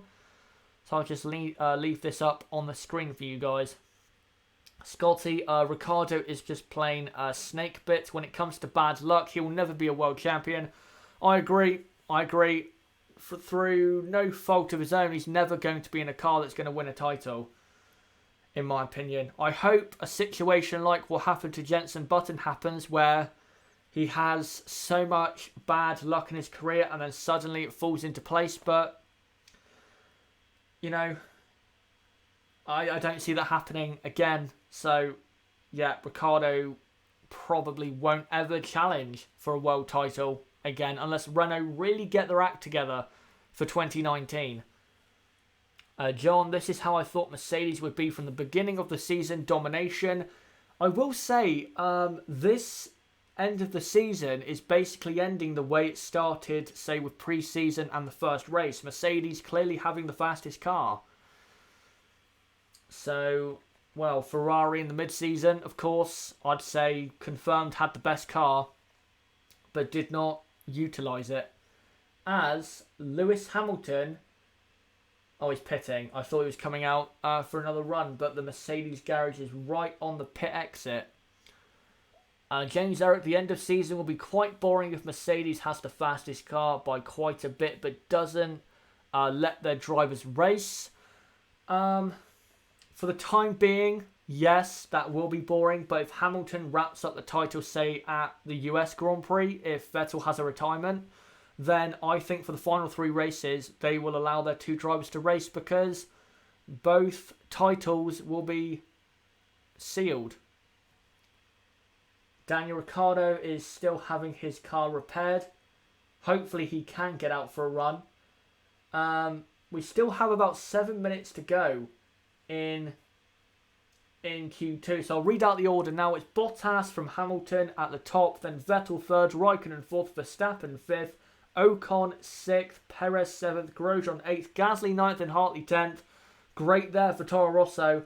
And then Charles Leclerc P11, Magnussen in P12, quite far off. Carlos Sainz 13th. Ricciardo is 14th but has not set a lap because of issues. And then Lance Stroll currently is on his out lap.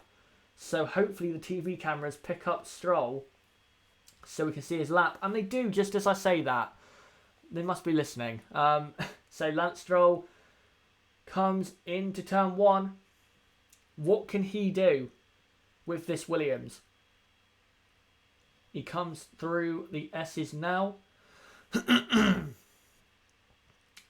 And he's coming up to the end point of the S's. Goes a bit wider there than I think he wanted to, but that might just be the Williams car not being good aerodynamically, as Stroll comes up to the first sector. It's already a second off. That just shows you how poor the Williams is compared to the top teams. As Lance Stroll comes to the hairpin, even though he did a great lap, the car to me still looks very nervous at all corners. It looks very, very nervous. It doesn't look like it's a comfortable car to drive. It looks like a car you have to throw around to actually get lap time out of it. And when you throw it around, you have to hang on for dear life because it's a very scary car to drive. As he comes up to the mid-sector and is about 2 seconds off the pace of Valtteri Bottas. He's probably going to go... You know what? He might go faster here than Carlos Sainz. So he might go up to 13th. We'll have to see. Out of the final chicane and comes through the final corner. Lance Stroll goes 14th. And how far off is he, Carlos Sainz? He's only 0.2 off, I think. So not bad from Stroll. Scotty goes Stroll, lol. As Carlos Sainz now sets a lap. He needs to improve. Renault have to try and get a car into Q3. And he comes through turn 1. The car looks okay. Oh, there's a Force India going slowly. This might affect his lap. As Sainz comes through now. The Force India very smartly doesn't affect him at all. As Carlos Sainz now comes through to the first sector and is half a second off Brendan Hartley. Now, I'm going to wait until the middle sector. Oh, is he backed off? No, he's not backed off. I'm going to wait until the middle sector because... Oh, wait, he has backed off. I was going to say that might be evidence that the Renault in a straight line is slower than the Honda. But, again, we'll have to see if Carlos Sainz goes for middle sector time. Yep, it is raining, and it is raining harder. That's from John in the chat. Will that rain be hard enough to stop Ricciardo doing a lap in Q2? They're looking at the telemetry to see if Ricciardo's car is healthy enough to go out. The Haas cars are out. Kevin Magnussen's out, trying to get out of Q2, of course, as he goes into turn 1. And through turn 2, the people on the grandstand are definitely, I wouldn't say ducking for cover, but Magnussen now backs off. So, yep, it is raining harder. So, I think that might be it, guys, for Q2. Max Clayton, that's saying the rain is getting harder. Please be intermediate tyres. Hopefully, yeah, for Q3, that'd be great. But to me, it looks like it's raining hard enough to not be on dries, but not hard enough to be on inters, if that makes any sense. As Magnussen almost lost it massively in the final corner, setting up his lap. Carlos Sainz is back in the garage. He's not going out again. Carlos Sainz is out of qualifying in P13. What a terrible day for Renault. 13th and 16th. Oh, spin there for Charles Leclerc. Thank God he kept out the barriers because that is a dangerous place to have a spin. Very lucky. Does he have a problem? No, he's just going slowly. So he's coming up to Degner 1. It's very wet now. He just clips the inside curb. It's that easy in the wet. If you clip a curb or if you hit a white line, the car's going to spin. It is so hard to control these cars with dry tyres in wet conditions. Leclerc's spin was like gymnastics. That's on Max Clayton in the chat. Candice Diaz, how that Ferrari car is slow now. Day was so fast. Like, what is going on with the power? Well, this story about the FIA putting a sensor on their battery to monitor it has come out, and apparently Ferrari have not been using this battery. As Daniel Ricciardo now walks, as he screams at himself, and he is so angry. That's the angriest I've ever seen Daniel Ricciardo. I feel so sorry for him. He's got his helmet on, lid down. He doesn't want to speak to anyone. He doesn't want to look at anyone. He is so angry and frustrated. He is going to start, most likely, this Grand Prix. I wouldn't be surprised if he took the penalty to, to change something. So he probably is going to start at the back. So, guys, eliminated in Q2, Charles Leclerc. That's disappointing, but unfortunate because of the conditions. Then Kevin Magnussen, P12. Carlos Sainz, P13. Lance Stroll, P14. Daniel Ricciardo, P15. But Ricciardo had an issue. If Niblo is listening or tunes in, then he is going to be so angry. So angry. I can tell you guys now, when Ricciardo has an issue like this, he gets so... He almost explodes with rage. Trust me. So that's not good for Ricciardo, but, well, he's always unlucky, isn't he? So there you go. Leclerc, Magnussen, Sainz, Stroll, Ricciardo out in Q2. Into Q3, Bottas, Hamilton, Vettel, Raikkonen, Verstappen, Ocon, Perez, Grosjean, Gasly and Hartley. Well done to Toro Rosso at basically their home race for a double Q3 appearance. A bit lucky because of the conditions and when the rain came, but, some days you have to have some luck if you're going to have some success. Inaz Lowell Leclerc did 360 like in Germany. He's very good at that. Very good at that 360 spin. Right, guys, as soon as possible, I will find a table to show the results of Q2. If you're just joining the chat, there's about 75 people watching live right now. If you're just joining, make sure to put predictions in the chat below for what you think is going to happen in Q3 between Mercedes, Ferrari and Red Bull. And as well, don't forget to subscribe either on the bottom right of the screen, click on my channel name, or click on the link in the description that goes to my channel page. Like this video, comment down below what you thought of qualifying and what you thought of this video. Don't forget to follow me on Twitter, join our Discord server, links below in the description, and also a link down below to my website, chazerhd.com, so go and check that out. But Q3 will be starting probably in about 3 minutes time. So, guys, what do you think is going to happen? I want predictions for dry running and wet running, preferably, because I'm not sure it's going to be dry. Raghav Gupta, good to see him in the chat, says Hamilton, Bottas, Vettel, Raikkonen, Verstappen, pretty boring. Yeah, but honestly, that's what we can expect. As they're just looking at the problems Daniel Ricciardo was having, who's just chugging along out of the final chicane and was not going fast at all. So some kind of issue there. I don't know what. Inaz says Hamilton, Vettel, Bottas, Verstappen and Raikkonen. Okay, that's interesting. You've gone Verstappen ahead of Kimi Raikkonen. FIA has a sensor on the Ferrari and they can't run their cheat mode. That's from John. If it is, cheating, then yeah, I agree. I don't know, massively the rules about the power units and what you can and can't do, but from what I've heard, Ferrari's battery might not be totally legal, and that's why they're not using it whilst this sensor is on their car. Hello to Lucas, who's just joined the chat. You've joined actually at a very good time because Q3 is about to start in the next 2 minutes. So great to see you. Candice Diaz, Daniel Ricciardo is out. Yes, he is. Very sad. So unlucky. I feel so sorry for the guy. Hopefully his experience at Renault goes well, but I don't think it will.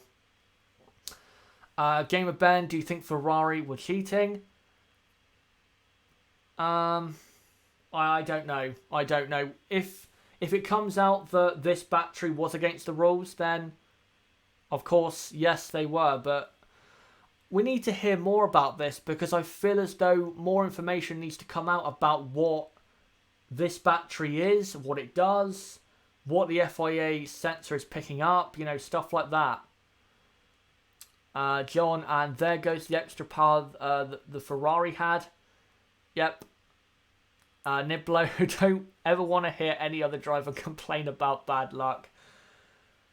Yeah, I feel sorry for you, mate. I really do. Daniel Ricciardo, for about the millionth time, having a reliability issue. But it's to be expected with Ricciardo, I'm afraid. It's to be expected. Such a shame.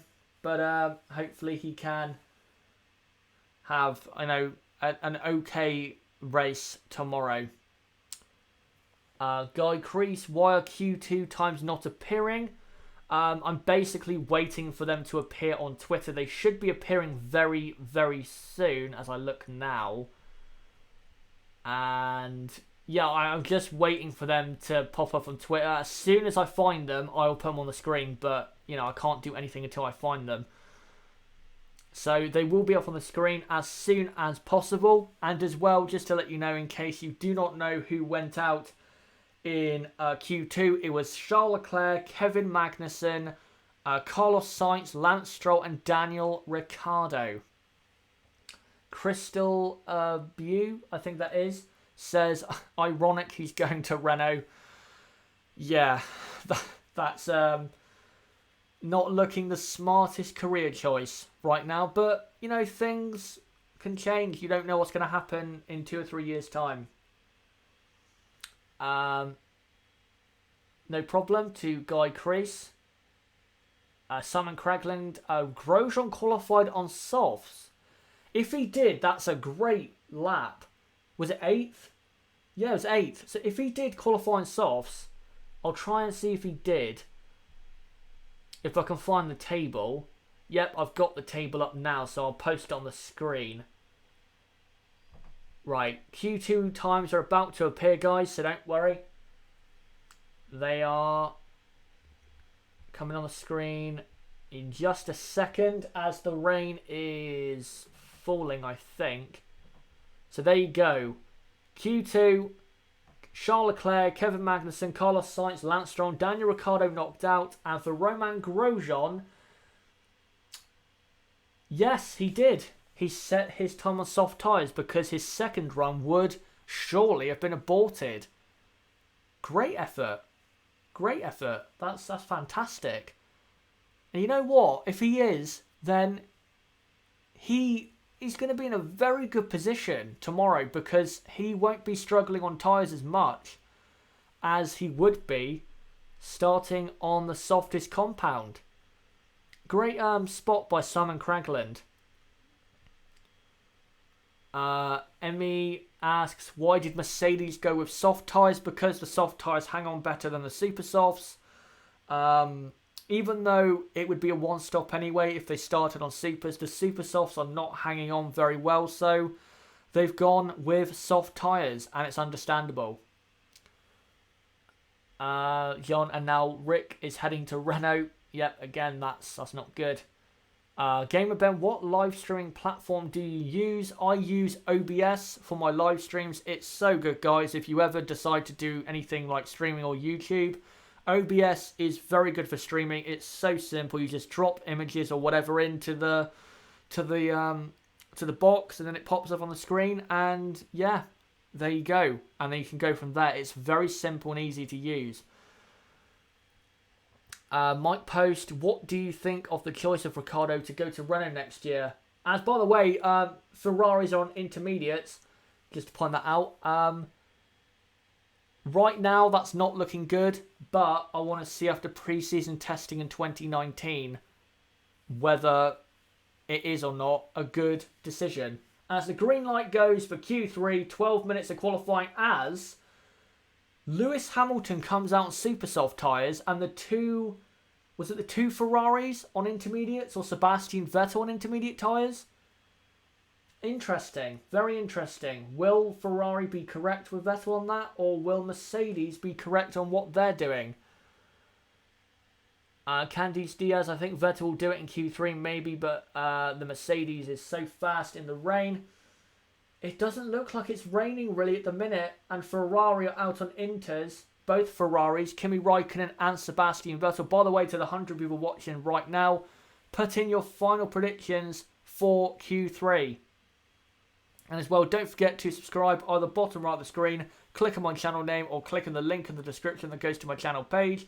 Like this video and comment down below what you thought of this video and what you thought of qualifying at Suzuka. As Lewis Hamilton is coming through to the hairpin. Vettel is on Inters. I think Ferrari have made a mistake for, well, about the 15th time this season. Ferrari, to me, look like they've made a mistake. I don't think the Inters are the tyre to be on. I really don't. It looks dry to me, this track. I don't know why Ferrari are on intermediate tyres, if I'm being honest. Ferrari strategy at its finest. Yes, guys, this is the purest form of Ferrari strategy. This is their strategy at the absolute just finest. Absolutely. Scotty, Lewis on pole, Bottas second and Max in third as the two Ferraris come in. What a waste of time that was for Ferrari. Max Clayton, Vettel says it's the wrong tyres. For God's sake, for Ferrari, it's simple. It's getting funny to this point with Ferrari because it's like they're trying to mess up. And it's not even funny anymore, really. Even though I did laugh. Game of Ben. Bob, Rob and Flob. Candice Diaz. My top three is Vettel, Hamilton and Bottas. We'll see. As Lewis Hamilton now starts his lap, but has a problem because the two Ferraris have just come out onto the track ahead. So will Hamilton get held up? We'll have to see. As Lewis Hamilton comes into turn one looking very good. Very blustery at Suzuka. As he comes through the S's now does Lewis Hamilton.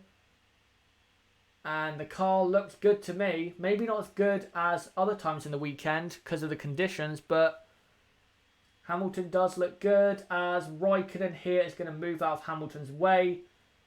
Hamilton sets a competitive enough, I guess, first sector. Bottas goes faster though in the first sector.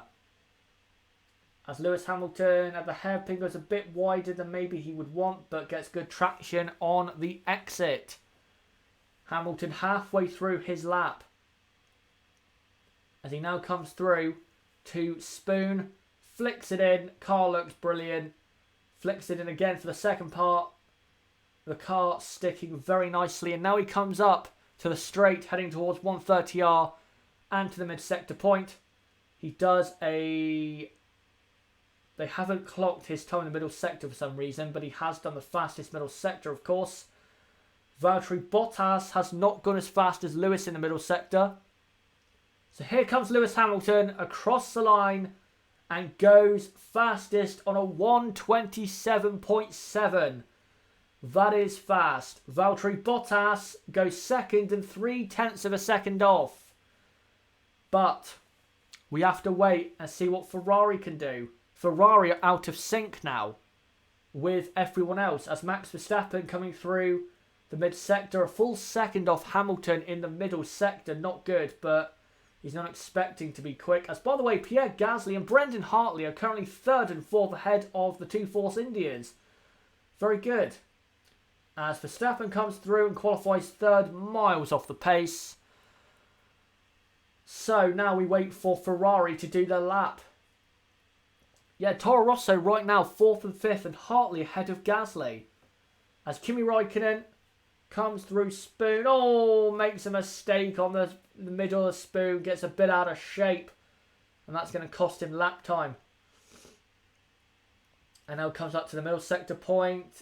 Yeah, his lap time is going to be massively off now because he made such a key mistake into Spoon. What can Sebastian Vettel do? As Raikkonen comes to the start-finish line now. And will go in P4 ahead of Romain Grosjean. We'll wait for Vettel to complete his lap to see what he can do. Just Kimi Raikkonen going through turn one. This is Vettel into Spoon. Yeah, so both Ferraris messed up Spoon. Wow. Ferrari are just... They have to be trying to mess this up. They messed up the tyre choice. They've messed up both laps with mistakes. What next? Are they not going to do a lap in Q at the end of Q3 because they missed the time to go out? It's ridiculous. Absolutely ridiculous. Scotty, for me, the championship ended when Seb crashed in Germany. No excuse for that one. He was under no pressure, really, and the fight seemed to go out of him in a way. After that, yep, that's where the title turned in Hamilton's favour, and that's where I guess the title was won. Was from that point on. Sebastian Vettel, is he on another lap or not? I don't know. He's coming through to the hairpin. It's starting to spit with rain again. By the way, the last thing Vettel needs is for it to rain again, because if it starts raining now, Sebastian Vettel will start the Japanese Grand Prix from P9. Yeah. Yeah, it's over for Ferrari, let's be honest. It's over. Mercedes are clearly out front. Ferrari have bottled their first 2 runs in Q3, and they have one final one to go, and I don't see them, hooking it up for the final run, as they now, with Kimi Raikkonen, do a live pit stop and put on the super soft tyres, and he now goes out onto the track as Sebastian Vettel will be coming in for a live pit stop as well. Scotty, this quali is crazy. It is. Jerome Owen, how many races left? Including tomorrow, there is 5 races to go. As Lewis Hamilton is on an outlap, so is Valtteri Bottas, so is Kimi Raikkonen, so is Brendan Hartley. So the top 10 right now with 4 minutes to go in Q3 is Lewis Hamilton, fastest, from Valtteri Bottas second, and Verstappen third, Raikkonen fourth, Grosjean fifth, Hartley sixth, Gasly seventh, Ocon 8th, Vettel in 9th, and Perez in 10th. And here comes Lewis Hamilton for maybe not his final run in qualifying, we'll have to see. As he comes through turns 1 and turn 2. And to me it looks like it might be raining, I'm not quite sure, as he comes through the S's. And we'll now come to the end of the S's section. Is he going slower? No, he's still maintaining good speed. We'll see what his first sector is like before we pass judgment. Yeah, it's not a good first sector at all. It's 1.5 seconds off. Is it raining? Is it raining? I don't know. If it is, then Ferrari have bottled it for about the 1 billionth time this season. Something they do on a regular basis, which is bottle it. Valtteri Bottas, yep, it is raining. It's raining. I think Ferrari have bottled it. They put on inters when it was dry at the start, and then they've gone on to dries, destroyed and messed up their really only lap in, as Kimi Raikkonen goes off at turn 1 and turn 2, messed up their only real lap in Q2 on the dry tyres. And now it's raining, so Ferrari are going to start in P4 and P9. Scotty, yes, you did call it. Lewis on pole, Bottas second, Verstappen third. Absolutely, you're correct. If you're a Ferrari fan, by the way, watching, can you please, in the chat, try and vent your frustrations? I want to hear what you think about Ferrari qualifying in P4 and P9. Vettel in P9, by the way. I'm an F1 guru. Candice Diaz, yeah, I think it's over for Ferrari today. We are not good at all. I really believe in Ferrari. I can understand your support, but I just don't think for your team you have the right personnel in place to actually get results, as has been proven today. What an absolute joke this team is. I'll show that from Raghav Gupta. Ferrari team is a bunch of idiots. Yes, they are. Just waiting for Q3 to end because no one can improve. By the way, Pierre Gasly and Brendan Hartley 6th and 7th, with Hartley in 6th ahead of Gasly. As Vettel now goes off the track, it's over. There's no point in Vettel pushing. He's just going to damage his car if he does that. It's over for Ferrari. It's over. As he now comes to the head, and this is what happened. He wasn't even going fast into Degnan 2, and his car just went off. No grip on the dry tyres. Ferrari, holy bleeping bleep. I can't... They've done it again. Again. And yes, Mercedes have got pole now. So Lewis Hamilton is on pole from Valtteri Bottas second, Verstappen third, Raikkonen fourth, Grosjean fifth, Brendan Hartley in P6. I'm so happy for Brendan. Pierre Gasly in P7. Great home race for Honda. Ocon 8th, Vettel 9th, and Sergio Perez in 10th. Ferrari bottle it again. No new news there. 80th pole for Lewis Hamilton. Yes, it is, I believe. Toto Wolff really, I'll say the word, pisses me off. That's a Max Clayton. Okay. It's Hamish Gaffney. Well, geez, that's poor from Ferrari, but very happy so far for Toro Rosso. I am as well. Lewis Hamilton's pole position lap probably wasn't amazing, so he doesn't look exactly, elated, but he will be very happy that he's on pole, and I'm sure he will be even more elated once he finds out that Sebastian Vettel is qualified in P9. Scotty Maurizio needs to get a grip. Can't blame it all on Seb. It's the entire team. The entire team are bottle jobs. The entire team bottle it, start to finish. This is why I said at the end of April on my other channel why Lewis Hamilton was going to win the 2018 title and Mercedes, because Ferrari cannot be trusted as a combination with drivers and team to win anything. They are bottle jobs. They're not going to win anything in their current formation. They're not going to. Something has to change. Something has to change. So there you go, guys. I'll post a picture on the screen for you guys. I'll try and post a picture of the top three. Can't even speak. They're bigger bottle jobs than Tottenham Hotspur. That's Max Clayton. Yeah, I'd say that. As a Chelsea fan, I'm very happy you said that. Guy Kreese, Senna is the GOAT. Schumacher said it. Okay, yeah, I agree with that. Senna is the best of all time.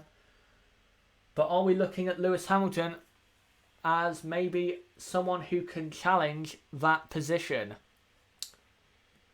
I'm a Chelsea fan too. Great to hear. Very good to hear. Scotty, Frederick Vasseur as the next Ferrari boss. Sounds crazy. You know what? It doesn't sound that crazy because he's basically a part of the family with, being at Sauber, who are massively backed by Alfa Romeo and Ferrari. And he's very respected in the paddock. Very respected, especially by Toto Wolff. So, you know what? That's not a bad shout. If Arriva Bene leaves Ferrari to go to Juventus, which is a rumour right now that he's going to leave to go to Juventus and be the CEO of that football club. If that does happen, then that's not a bad choice, Sweet, it's a Mercedes 1-2, awesome. That's from Kevin Mohan. Vasseur has gotten great results at Sauber. That's from Scotty again. He has. You know what? That's a good shout. I might, if Arriva Bene does leave, I might actually go with him as a replacement. Right, I'll post on the screen right now for you guys your top three in Suzuka. And talking of Scotty in the chat, this top three will be great to see for him because he predicted it. Here you go. Lewis Hamilton on pole position from Valtteri Bottas second and Max Verstappen in P3. By the way, if you're just joining, don't forget to subscribe on the bottom right of the screen. Click on my channel name or click on the link in the description. Like this video and comment down below what you thought of this video and what you thought of qualifying here at Suzuka. And if you're just joining as well, Kimi Raikkonen has qualified in P4 and Sebastian Vettel has qualified in P9. Ferrari bottle it again.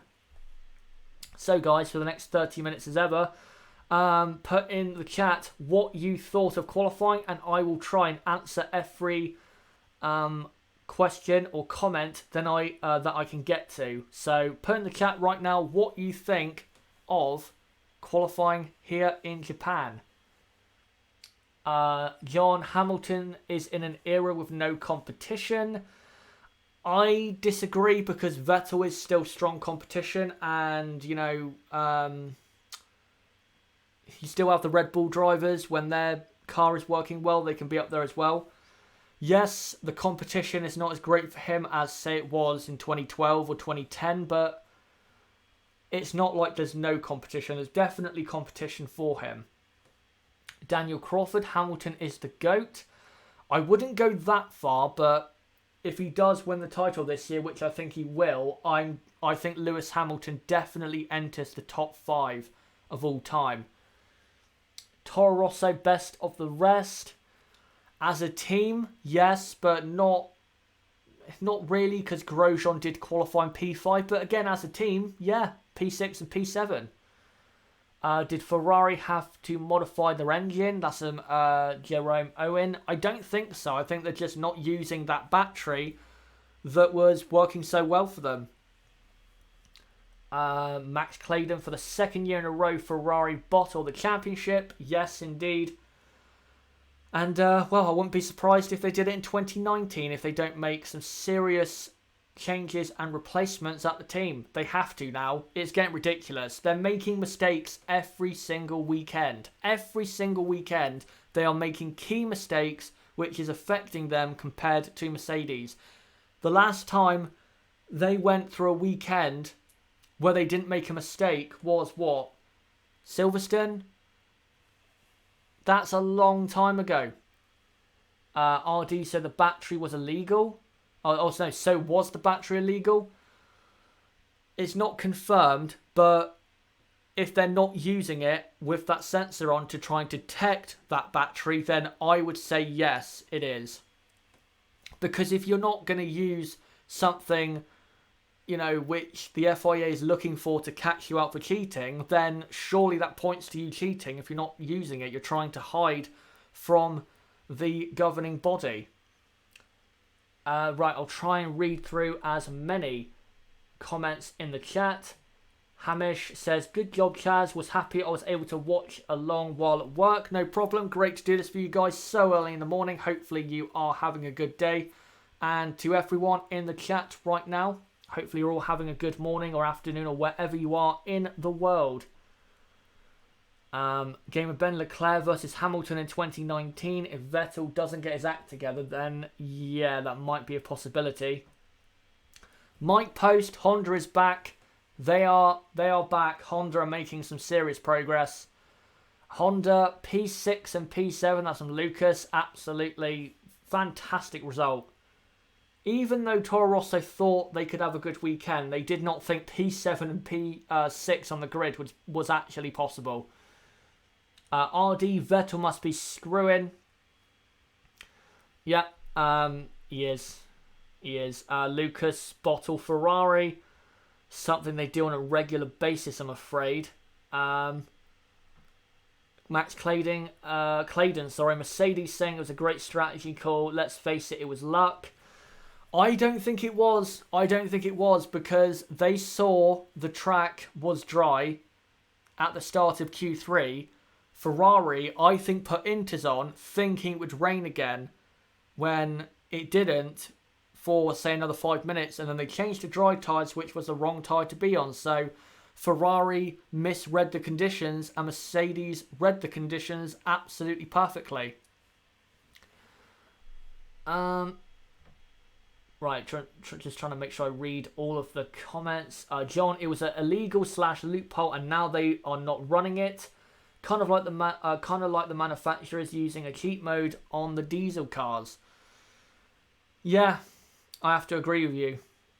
Simon Craigland, haha, did you hear Verstappen? Nope, I didn't, because I can't have sound on during the streams, so I don't interrupt the stream. So if you do have a transcript of what he said, put it in the chat so we can, or so I can have a look.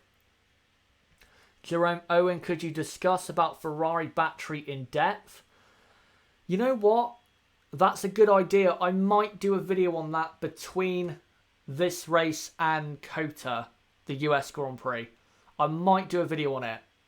Do you guys want a video on that or not? because I do actually have another video planned for, the 2-week break in between Suzuka and the US Grand Prix. So it could replace that or even add to that video for the break in between, Suzuka and US Grand Prix. So do you guys want that video? Video on the Ferrari battery? What the battery is, how it works, what the teams think of it. RD says, yeah, please do. Jerome Owen, thumbs up. Okay, if anyone else wants me to do that video, then put in the chat right now, yes or no. And yeah, we'll see what happens with that. If you guys want me to, then of course I'll make it, because you guys run the channel in terms of what content you want. Vettel sounds absolutely heartbroken. That's a Max Claydon. He has every right to be, because his team completely bottled the session again. So disappointing. Ferrari, they're just showing replays on Sky F1 of Ferrari on the pit wall. Arriva Bene just doesn't know what to think anymore. Jerome Owen and how it might affect them next season. Okay. If I do it, it'll probably be like something like, what is the battery, how it works, what the teams think of it in terms of whether it's legal or not, how it's been monitored, the sensor issue, and then how, as you just said, how will it affect them next season. But again, if you guys, anyone watching after as well, if you want that video, then comment below, or at me on Twitter, or at me in Discord, and I will make that video. I'll be absolutely fine to make that video. That's a good topic to do, actually. Right, for the next about, I would say, 10 minutes, guys, put in the chat right now what you think of the qualifying session we've had here at Suzuka. A very rain-affected session at times. So Lewis Hamilton is on pole from Valtteri Bottas second. Third is Max Verstappen. Fourth is Kimi Raikkonen. Fifth is Romain Grosjean. Then sixth is Brendan Hartley. P7 is Pierre Gasly. P8 is Ocon. P9 is Vettel. And P10 is Perez. I will try and find a classification of the entire field if I can, guys, in the next 10 minutes. Oh, and I have found it. So I'll put it on the screen right now. Just try and get this on the screen so you guys can get a full picture of what happened for qualifying at Suzuka. Right, I'll just enlarge it. So there you go. Hamilton on pole from Bottas second, Verstappen third, Raikkonen fourth, Grosjean is fifth, Brendan Hartley is sixth, Pierre Gasly is P7, Esteban Ocon is P8, Sebastian Vettel P9, Perez P10, Charles Leclerc P11, Magnussen P12, Carlos Sainz 13th, Stroll 14th, Ricciardo 15th. We'll get on to Ricciardo in a moment. And then Hulkenberg 16th, Sirotkin 17th, Alonso 18th, Van Dorn 19th, and Ericsson 20th. That is the field right now. Or not right now, but for the tomorrow's race. So guys, for the next, I would say, yeah, next 10 minutes, put in the chat right now what you think of qualifying at Suzuka. John, Ferrari boss, called it innovation and now it's being monitored, but you can bet they are not using the battery system at full potential. I absolutely agree with what you said there. Gamer Ben, Vettel should be in P3 or P4. At least P4. You know, if Raikkonen out-qualifies him, fair enough, because Kimi on his day can. Just look at the Italian Grand Prix. But P9, I mean, it's not his fault because, well, it is his fault actually for the middle part of the Q3 because he made a mistake. So, yeah, he did contribute, but if Ferrari had sent him out on super soft tyres, then, you know, he wouldn't have, or, you know, sent him out on super soft tyres at the start of Q3, Ferrari would have been third and fourth, at least. But they're not, because Ferrari bottled it again. So, yep, keep putting in the chat. To the 100 people watching live, keep putting in the chat what you think of qualifying here at Suzuka. I'll try and read out as many comments as I can in the next just over 5 minutes. Just looking through to make sure I include every single comment. Candice Diaz, Ferrari is so bad now. Day was so faster. Bit hard to read this is, but I'll try my best. But it is what it is. Good luck, Hamilton. I am going to sleep. Thanks for coming along, Candice Diaz, for this watch along. Hopefully you have subscribed and you will be around for the race watch along tomorrow to see if Sebastian Vettel can fight back from P9 on the grid. But to the 103 people watching live, put in the chat what you think of qualifying here at Suzuka. RD, what do you think about the Mercs starting on the soft tyre? They're doing it to run on a better tyre, and the soft tyre is better than the super soft around Suzuka, so that's an understandable strategy. Will it work? I think it will, because the Mercedes car, in conditions which are a bit cooler and also on the harder tyres, their car works better than the Ferrari does. So for Mercedes, I think that strategy is going to work out brilliantly, because if Ferrari or Red Bull somehow challenge them, they can then put on super softs at the end and actually be quite fast. Still I Rise 4485, get in there, Lewis. I think we all know who he is a fan of. Dennis Boyle, dang it, my favourite two drivers having a bleep session. Still I Rise 4485. Next year, Red Bull have to be favourites when they go Honda. I disagree. I don't think they'll be favourites, but given the progress Honda are making, they should be better as a team. I think they should be better as a team. Andres Weber, Verstappen the Savage, when asked if he would get in between the championship fights starting in between Mercedes and Ferrari, said, "Is it still a championship fight?" He's just telling it as it is, isn't he? It's not a championship fight anymore, let's be honest. The title fight ended at Russia last weekend. 50 points is too much to claw back.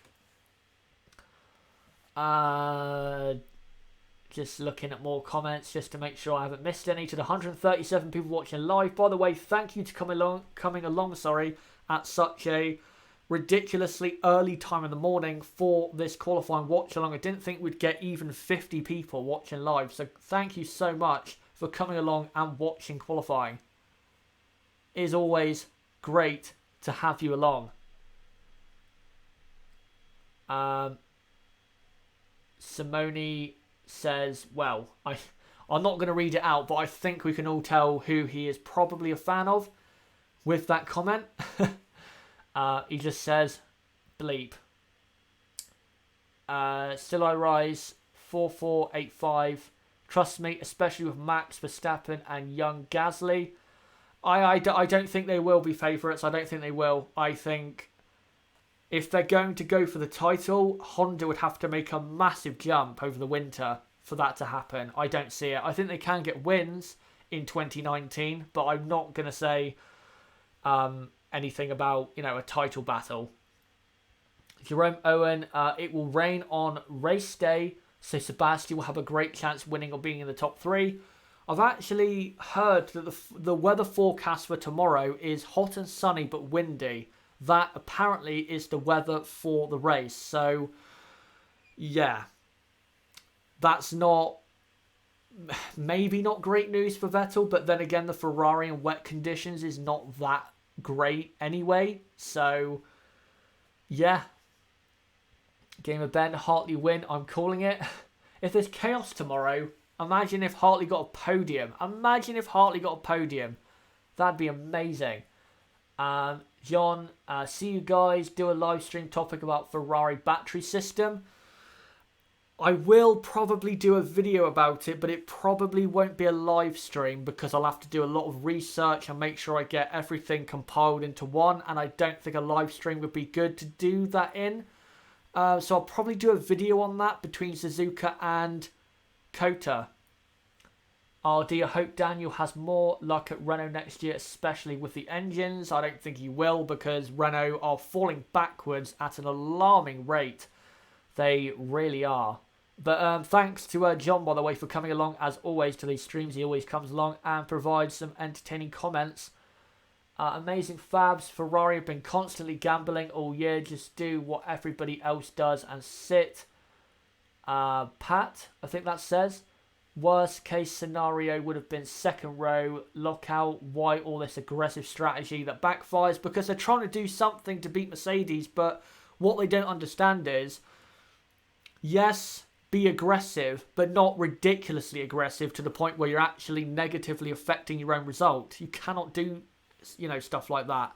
That's what they did today. They went aggressive and hopeful on the Inters at the start of Q3, and it massively backfired. Gamer Ben, Ferrari will win best strategist of all time. Emmanuel Lewis now 80 poles. Wow, that is incredible. Now, even if you don't like Lewis Hamilton, and I know there's a lot of people that don't, and I'm not the biggest fan of Lewis, but I'll have to admit he is probably at least the second best qualifier of all time. 80 pole positions. 80. That is incredible. Hallam899, is it finished? Yes, qualifying is finished. What you're seeing on the screen is the actual results of qualifying. Sebastian Vettel in 9th. Lewis Hamilton on pole. Valtteri Bottas 2nd. Verstappen 3rd.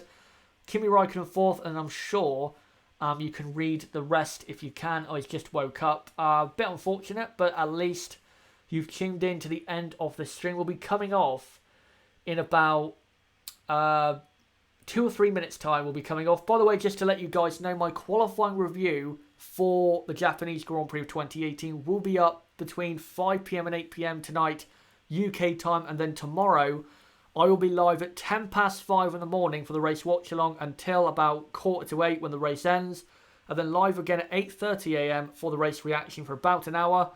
So that is what is coming up on the channel later on today and tomorrow morning. So hopefully all of you, all 221 or 237 actually, come along to those videos and streams. Hopefully you have subscribed.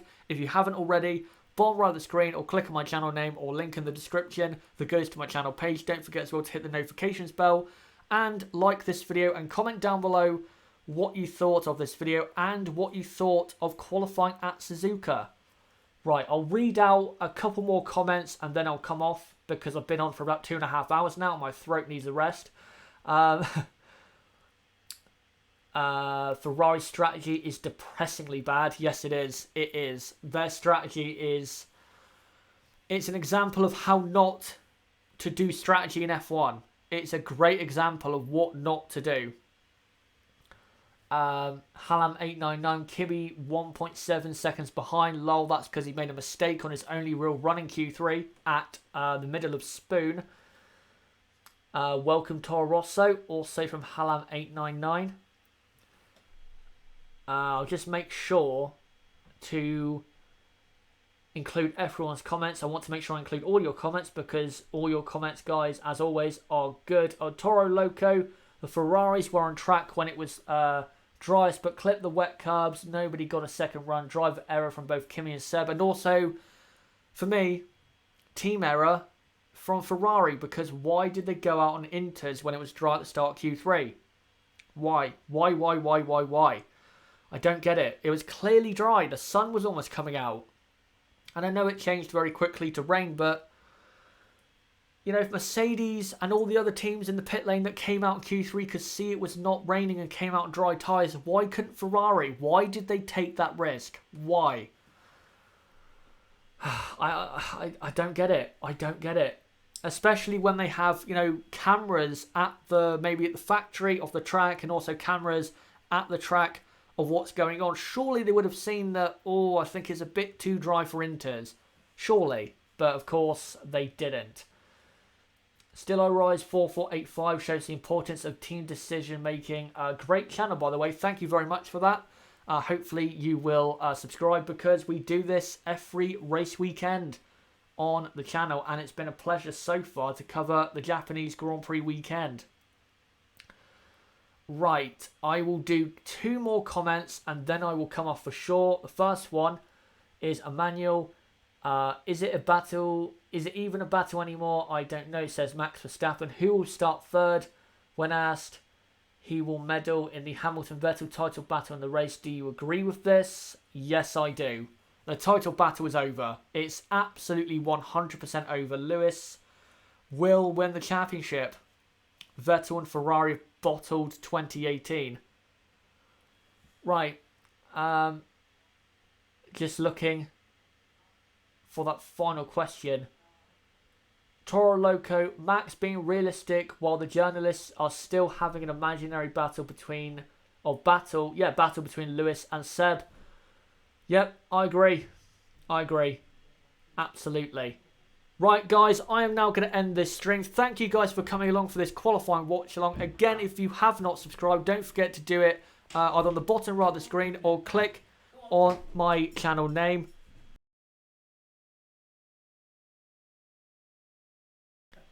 As well, don't forget to click on my channel name or click on the link in the description. As well, don't forget to like this video or comment down below what you thought of this video or what you thought of qualifying here at Suzuka. As well, don't forget to check out my website, chazrhd.com, if you want to keep up to date with the channel. Don't forget to follow me on Twitter, again, to keep up to date with what I'm doing. And as well, don't forget to join our Discord server, link below. We have about 70 people currently in that server, so if you want to join the community here on ChazRHDF1, then go ahead and do so. It'd be great to have you along. But guys, until my qualifying review between 5 PM and 8 PM tonight, I will see you all then. And for my next live stream, which is at 5:10 in the morning tomorrow, I will see you all for the 2018 Japanese Grand Prix.